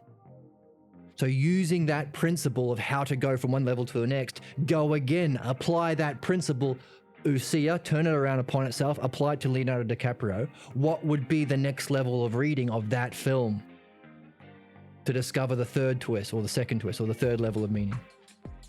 So too for us here, okay? What's the higher level of self? The one self. We come to be the good when we happen upon the self. What does that mean? What is the relationship with not the idea of good or the being of good, but good, the good itself? What has that got to do with the self? That's a question. Hopefully you have no idea what that means. Good. Get puzzled. Be confused. Carry it with you. Hopefully it will take 20 or 30 years before it starts to make sense. That's great. The longer you spend contemplating a question, the bigger the insight and payoff will be when you finally see it. Same thing with Inception. It's been, how many years since the film came out? Imagine what's going to be if you stumble across that third level. Hey, maybe it's going to take another Christopher Nolan movie to tell you, hey, here's how you unpack the third level. Maybe. Like those video games that have a secret that's unlocked like 30, 40, 50 years later. Blows everyone's mind. That's what we want. Our mind blown in the best possible way. So, thanks for the question. Speaking of going on spiels, don't go deep. Woof. Don't tell a philosopher don't go deep if we're throwing don'ts around. You are not lying, but through differ on view on ethics, etc. Yes, of course, everyone differs on their opinions. We want to understand what makes the difference and what is the truth, which isn't differed. So we want to match the level of mind of Socrates, which means we'll be the same, or the self-same. Why do we care? Because all human beings are good in the self-same way. If you're stuck at the level of differences and opinions, you don't want to hurt people's feelings. My uncle has a racist view of reality. Oh, but don't hurt his little feelings. Allow him to be racist. Many philosophers have had many views on racism and slavery. Many religions are built on that as a tradition. Many are currently being used to do genocides. But don't hurt their feelings. Wrong. Good. Be confused, be puzzled, get your feelings hurt, and join the game of resolving the puzzles. Hey, a song wouldn't be meaningful if it was all just resolutions. You need some tension. A film wouldn't be a film if the main character didn't go on an arc from ignorance to realizing something. That's the hero's journey. Yes, many philosophers have been wrong. Good. Meet one. Invite them for coffee. And when we say coffee, we have a fun game where we have a sip of coffee. We like to have fun around here. That's a fun thing.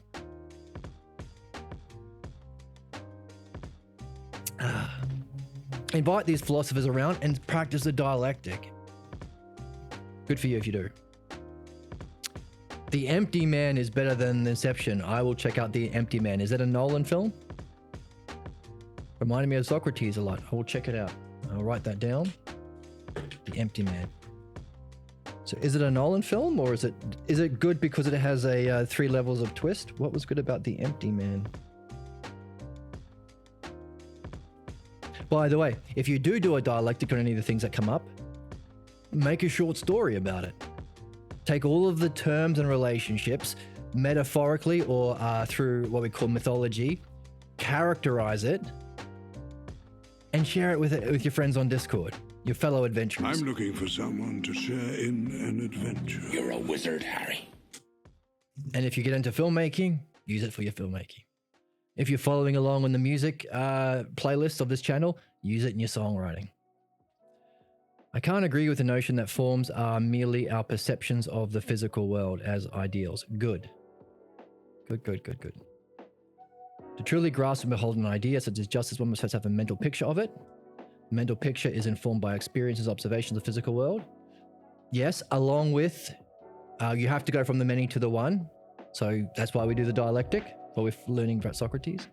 To conceptualize and embody an idea like justice, we must encounter and interpret it through our physical experiences and then form a representation in our minds. Yes and no. So that might be where we start. Like the way Socrates is relating to Meno might inform us of a more virtuous way. But hey, if we did that, then our idea of justice will be all just, Terminators or who's that guy from Die Hard? John Campbell, whoever. Most media is the hero using guns to shoot the enemy in the head. That is the opposite of virtue. That's what Meno thinks virtue is.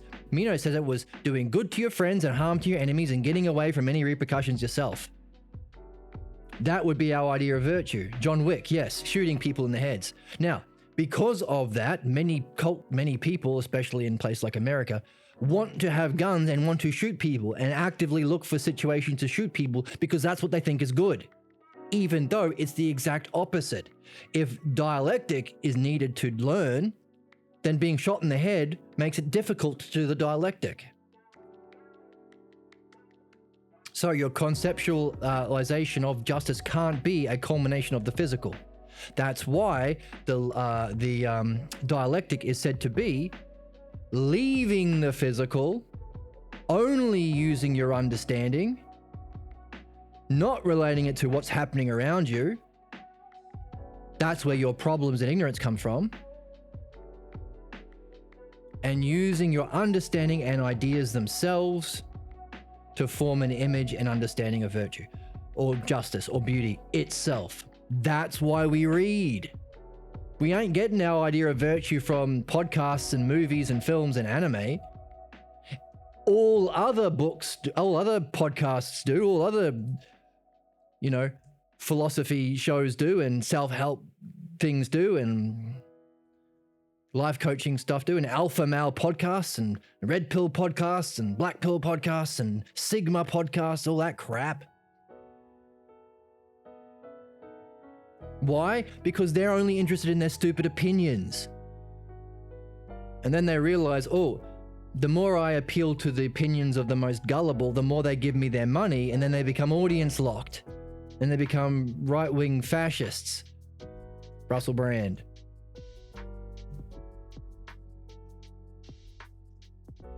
Dordy Peterson. right? Audience locked, opinion locked.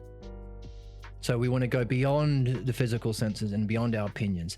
That's why we're in this text. That's why Socrates is the leader of this text, of this podcast, this series, this channel, really, because he is giving us the logos and the puzzles. He is the Christopher Nolan. This is like a film theory, but like not film, it's Socrates. Because he is giving us the material that we use to arrange through the dialectic and discover the dialectic, which is what we're doing now, literally. So right now we're on the question, how is what this doing? How can we fit this into the dialectic so we understand it for ourselves? And develop an understanding of what virtue is. So win-win. We're getting more time to contemplate what virtue is. What's virtue? Well, it's managing well. Now, the particular managing your household, says sexist Meno with his popular opinions of the day. Hey, up until what, like the 1960s, women are only allowed, they couldn't have their own house, they couldn't have their own bank accounts, they couldn't vote. So this idea that women are just as capable philosophers as men is very, very new. So all of this getting an idea of virtue from what's around you will keep you sexist, ignorant. So we don't want to do that. We want to use the logos. Now, what's the logo saying? Hey, it doesn't matter if you're a man or a woman or a child or a slave. It's the same thing that we're after. We're all in this together. What is it? Managing well, okay? The particulars. Manage your house or manage your house or your city, okay? Or manage, I don't know, what does a slave manage? His shovel. What does a kid manage? His Lego box. Okay? How would you demonstrate managing well? With the virtues of temperance and justice. Notice a couple of things. To really get it, you better master what these two things are. So he's giving us another clue. Thumbs up. Master this too. Okay? Demonstration. Division. How can we divide this into arguments to show it? Because if he's not familiar with what temperance and justice is, maybe he's a stoic. He sounds like a stoic, Meno. Physical. Divine justice. Oh, physical things. Yeah, men and women, households, slaves. Materialism, stoicism. The language of philosophy stolen and used in only the lowest possible way. Okay, division. Okay, what did he divide it up into? Let's move this around. He said, man. He said, women's. Hey, even women? Oh yeah, really?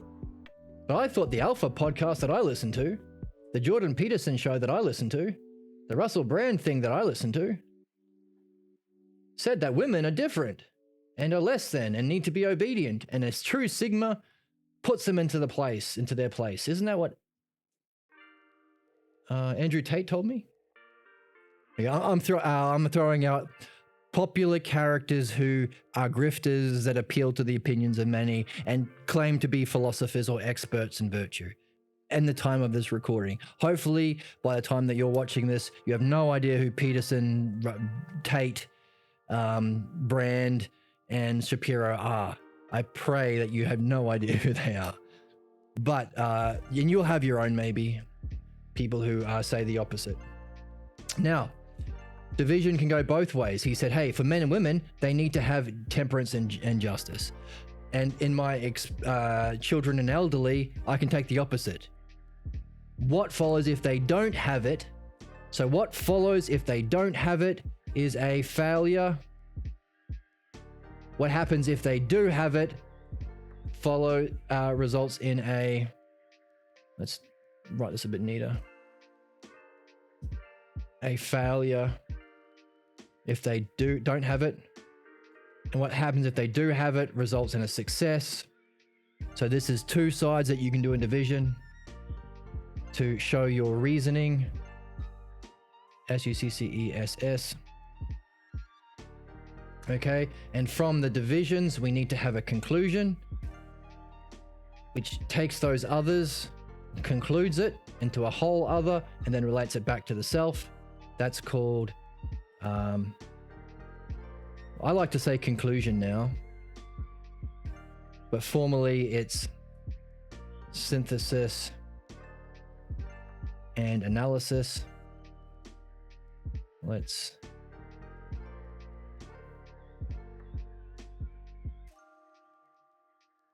see it in the text. Oh, and I'm behind in the chat. Sorry, guys.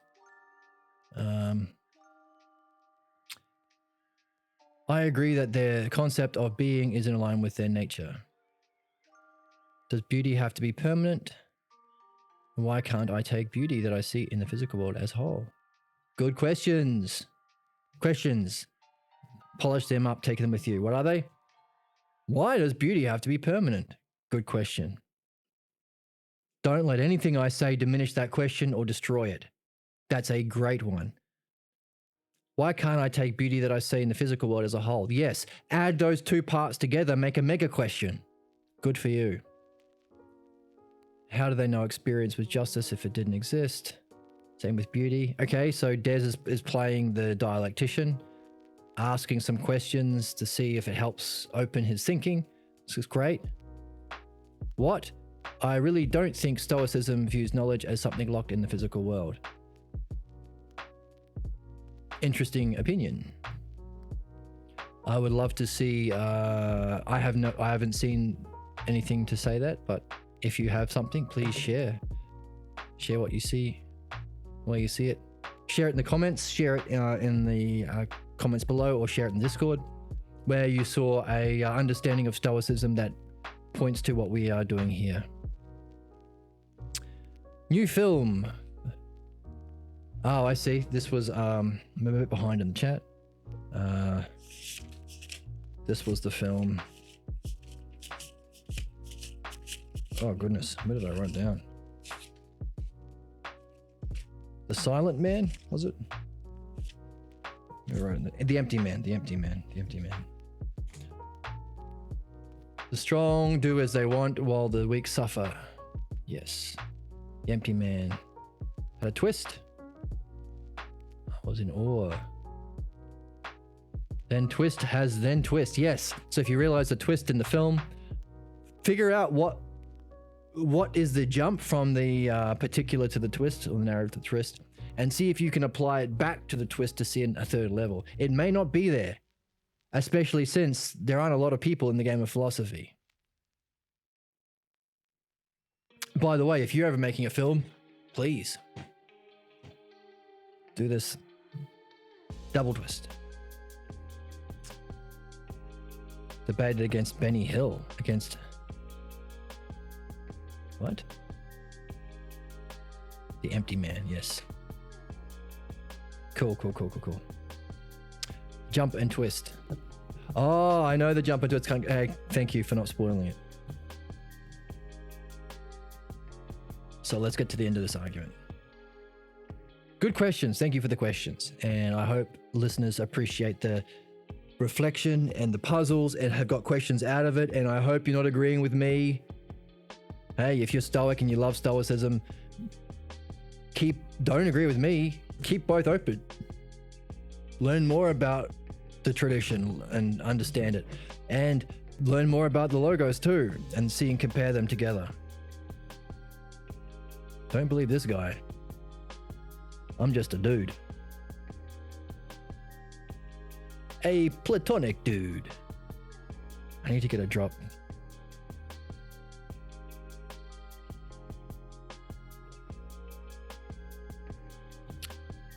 Yeah, so take it with you and share your insights if you like. Okay, then what if self-virtue was not indeed of selves? Then without a doubt, people would not be good in the same way. So here is our answer to the Stoic thing. If the self-virtue was not in self,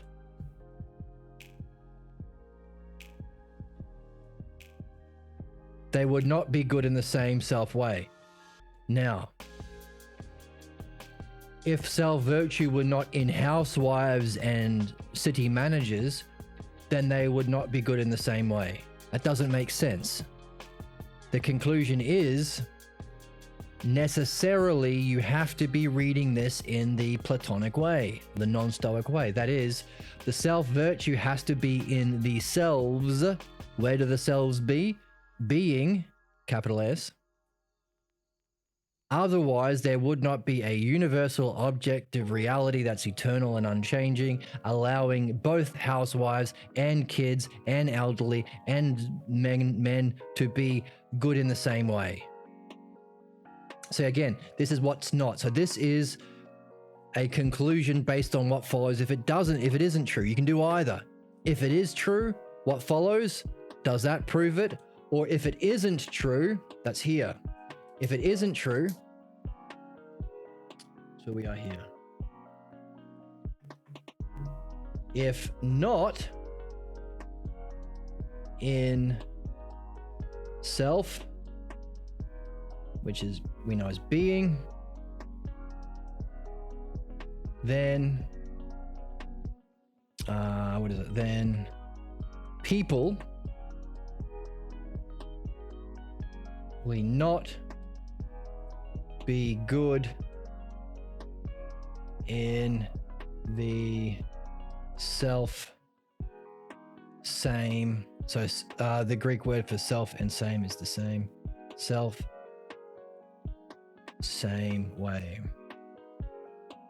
That's a conclusion, a synthesis. Good debate. I'm glad. Oh, Benny Morris is a historian, and it was a good debate. Who had this good debate with Morris?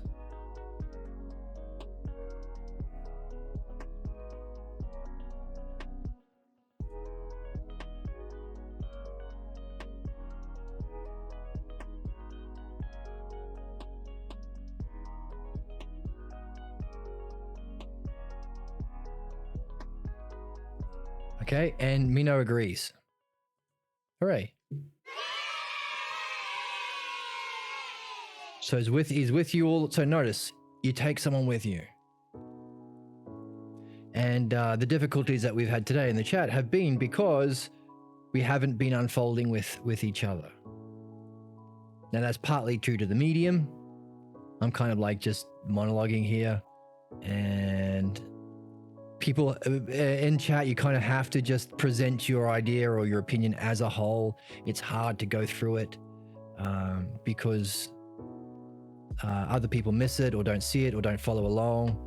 So it isn't a slight against anyone in chat today or myself because of the medium. But ideally, we want to go through step by step in agreement together in this sort of a way. Another reason is sometimes on chat or through the internet or in a public forum, people are not interested in the same way as Meno is, or we are, because it's just Meno and Socrates. So you need people really open who already trust the logos and already familiar with it, genuinely interested, good faith actors. And it's difficult to find that on this medium. But we stay with it. It's a relationship. We're not supposed to get it right first time. And hey, hopefully we'll look back in 5 and 10 years and we'll see how we relate even to chat in a new way. And even chatters with, say, our chatters here who are here, a new guy comes in and tries to be a troll, maybe we relate to them differently. Or maybe they're not a troll, they're just are very good students to very bad teachers. Maybe have a new way of going. That's important. We're not perfect, otherwise we wouldn't be here. Well, we are perfect in the sense that we are a perfect representation of all of the forces upon our soul up until now. That's perfect. But we're still learning, otherwise we wouldn't be here. Don't take it personally. Good. If it's true, the truth won't change, but I like my opinion challenged. Great. That's great. We're after truth, right? And hopefully we're going to change and grow as we go. And as a community, join in Discord. Yeah, be curious to see how it goes, by the way. Early days. Now then, seeing as if it wasn't in being, we can't be good in the same way, right? Some people become good by worshipping this god, some by this god, some by genocide, some by being slaves. Or it's the same good, and we become good in the same way by reaching what? Selves. So maybe something to... So not only are we following the arguments, we're also pulling out bits and pieces of facts and information to figure out what virtue is ourselves. So virtue has to be of selves, otherwise we couldn't be good in the same way. Then we have seen something. What? Something about virtue exists in selves. It makes us good. We keep our eye on it in the dialectic. It's the same way. Well, what is the same way that we reach the selves? That sounds like the dialectic, my friend. So maybe virtue is tied to the dialectic. If it's in selves and we get there in the same way, maybe that's part of what it is. Seems to be a strong contender to be at least an aspect of virtue. Again, theories, hypotheses. Now then, seeing as the same virtue exists for all, try to say and remember. Don't just say it, but remember it. What's the significance of that? Whoops. I don't know.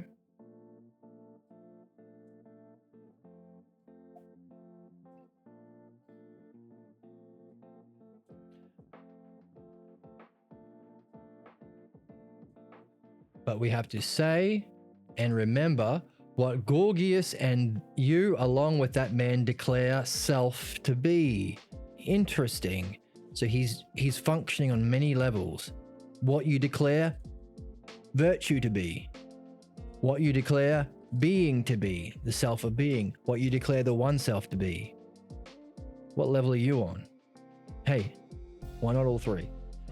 What else indeed than to be able to rule human beings? So that's what Meno is up to. Let's make it purple. If indeed you are searching for the one certain aspect that applies to all. Rule human beings, even a child? Even a slave? What's he doing here? Why, certainly, this is indeed what I seek. The one that applies to all. But does this same virtue also apply to a child? Hey, that's what I said. I'm just as wise as Socrates. Confetti. No, I'm joking, of course. But we do see that if we're in the game, we can anticipate. We can see where the reasoning follows. Even this joker can see where that one would go.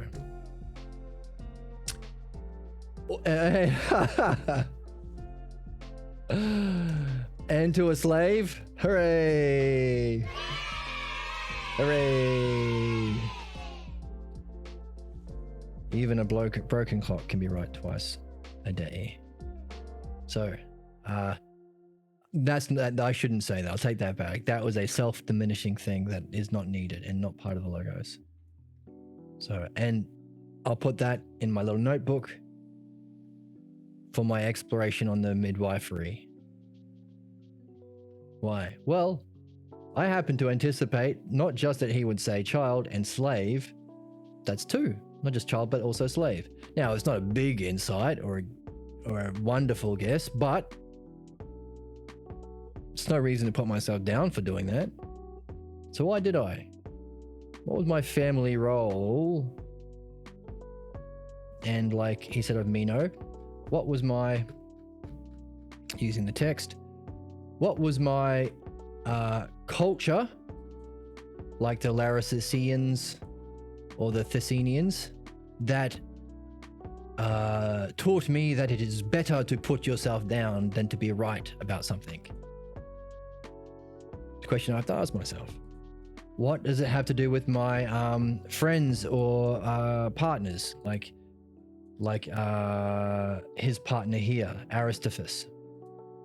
What does it have to do with my family? What happened in my family when I was right about something in a profound way? Would they put me down? Therefore, should I race to put myself down first so they don't do it in a more crushing way? This is the game. So, material for our midwifery.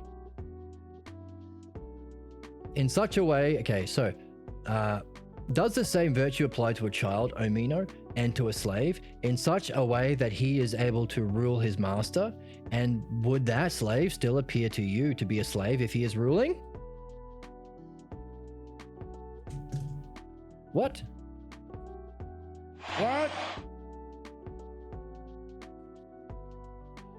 He does not appear to be a slave at all, O Socrates. For it is not reasonable, O best friend. Oh, best friend, that's nice. He's besties now. Now, once more considering the following, you state that virtue is to be able to govern. Shall we not add this self justly but never unjustly? Okay.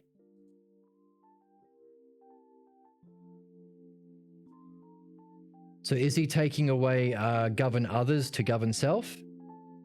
Because a slave doesn't govern others, or a child. And justly and never unjustly? Another qualifier? I do believe so, for righteousness is a virtue. Or justice, he says righteousness. Justice is a virtue, Socrates, and that color is not green. Which one, O Meno? Virtue or a particular virtue? What do you mean by this?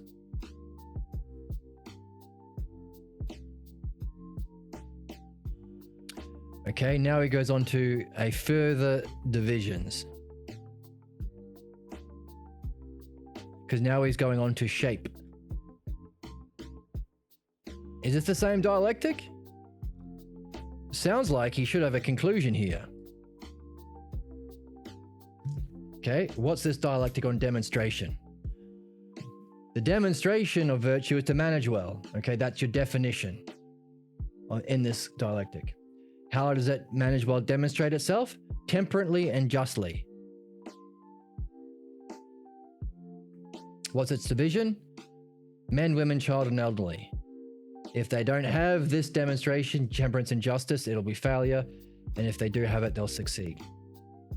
Finally, if it's not in self being, then you could not be good in the same way, right? If it was just a physical thing or a stoic thing, physical thing, it would not be good in the same way. And then he concludes, so that's synthesis. Let's say this is synthesis. We have to analyze it, which means take it back to the beginning. So how do we apply this back to our point? How do we manage well?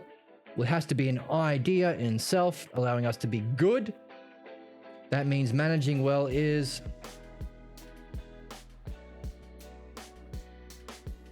analysis.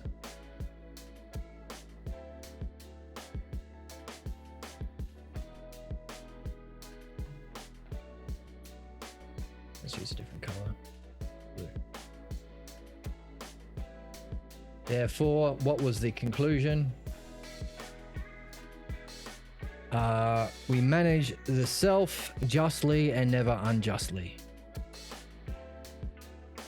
Therefore, we manage self and justly, never unjustly. So there's our conclusion. What? Well, we manage well. How? Through justice. Temperance is the condition for justice, by the way. Through justice. Division, men, women, children, and elderly. They need justice. The justice has to be in self, which makes you good. All people. Therefore, how does justice being in self for all people relate back to the beginning? Therefore, we are managing self, requiring justice, and not the opposite. So notice, this follows this. So, men, women, children, and elderly all require justice to manage well and reach the good. And as children and elderly don't manage others, it's managing self. So, therefore, our conclusion is virtue is in self. Otherwise, we couldn't be good in the same way. If it wasn't in self, universal paradigm, eternally and immortally applying to all, it couldn't be good. Now, what's the difference between that and this? What's the difference between synthesis and analysis? The difference is we add the word manage, which is from the beginning, to manage well. So how do we see managing well in a new way, having gone through this process? What are we're managing well? The self. And we manage this self well using justice. And we better stay away from not justice or injustice. Just like I said, hey, I noticed I was being unjust towards myself, diminishing myself in a certain way a moment ago. That is a bad way of managing myself. No, I don't care about managing my family if they give me rewards for putting myself down, or my culture. I'm interested in managing what? The self. Doing it what? Justly. And never unjustly. Which is why I'm in philosophical midwifery too. So we could say that's the ending of that dialectic. Because you see how beautiful it is? How cool it is.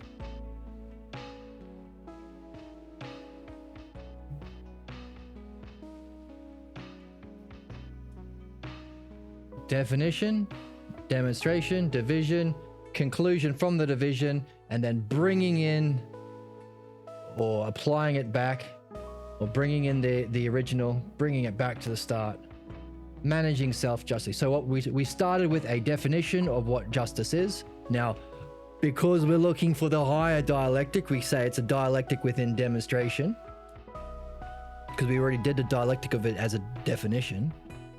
So how does justice demonstrate itself? Managing well. But now, having gone through that dialectic, we, maybe not Meno, but we now realize the demonstration of justice isn't just managing well, it's managing the self well, which has to be done justly and never unjustly. See how cool that was?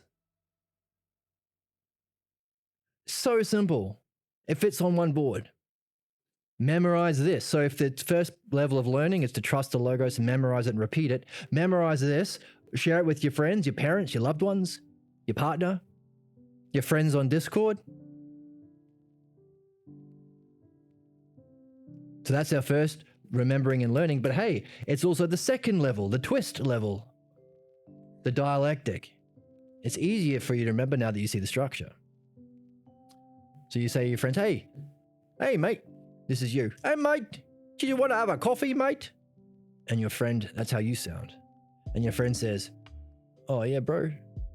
And so you have some coffee, and I say coffee, so I have a sip. I'm about out. All gone. And you say, hey, would you say that virtue, excellence, demonstrates itself in you being able to manage well? Like whatever it is you're in, like if you're a virtuous boss or an excellent boss, you'd manage your company. If you're a excellent coach, you'd manage your team well. And your friend would go, oh yeah, bro, I reckon that. And you go, all right, mate. Well, to manage well, don't you need to have temperance? You can't be like, what's the word? Lecherously pursuing all your hedonistic desires, right? Oh yeah, bro. And then you say, oh, hey mate, by the way, you have to be doing fair.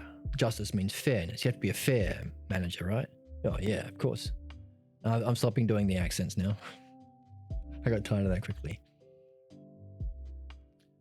By the way, this doesn't just apply to coaches and bosses, it applies to men, women, children, and the elderly. They need temperance and justice to manage well. And if they didn't, if they were hedonistic or duplicitous, then untemperate, unjust, then they wouldn't be managing well. Yeah, I agree with that. But what they manage, like even slaves, like children and slaves don't manage anything. And for it to apply to all things, it must have a universal existence in self, or the idea of self in being. Being, let's say the word is being itself. For it to be able to have a universal application to all these different things. So it has to be in self. Allowing these different people to be good in the same way. For it to all be given the definition, virtue, or managing well. Yep. But hey, some things don't just manage others. So therefore, it has to be managing of the self in a just and never unjust way. So now we understand more about our topic. How does virtue function, excellence functioning? Not just managing well, managing the self well.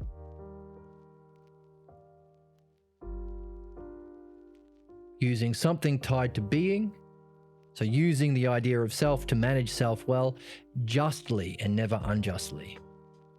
So we have a question from that. What the heck is justice?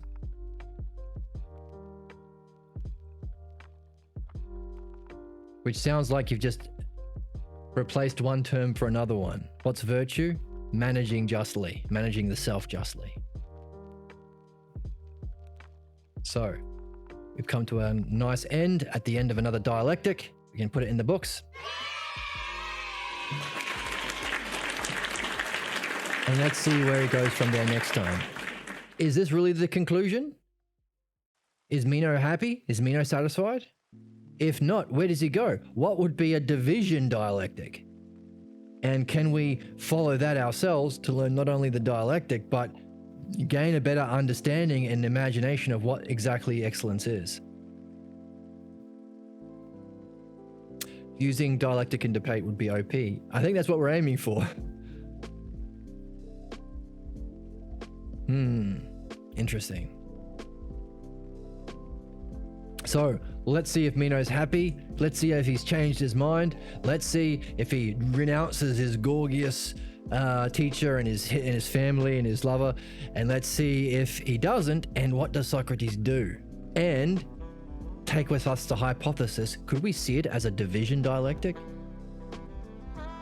And can we use it to better ourselves? And is that virtue? Are we learning virtue? That could be the secret third twist or double twist. Oh, so much to see, so exciting. On that cliffhanger, thank you so much for joining. Feel free to like, subscribe on YouTube, follow on Twitch, join the Discord, get notifications when we go live, support on Patreon if you like. If you wish to donate to the channel, there should be a link somewhere. Thank you so much for joining me, and I hope to see you next time, if that's just and virtuous to do. Thank you so much.